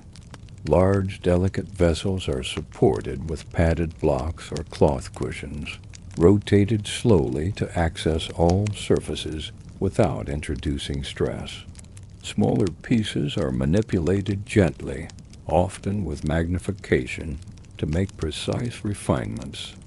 Each movement is calculated to maintain structural stability while showcasing the intricacy of textures, patterns, and color arrangements.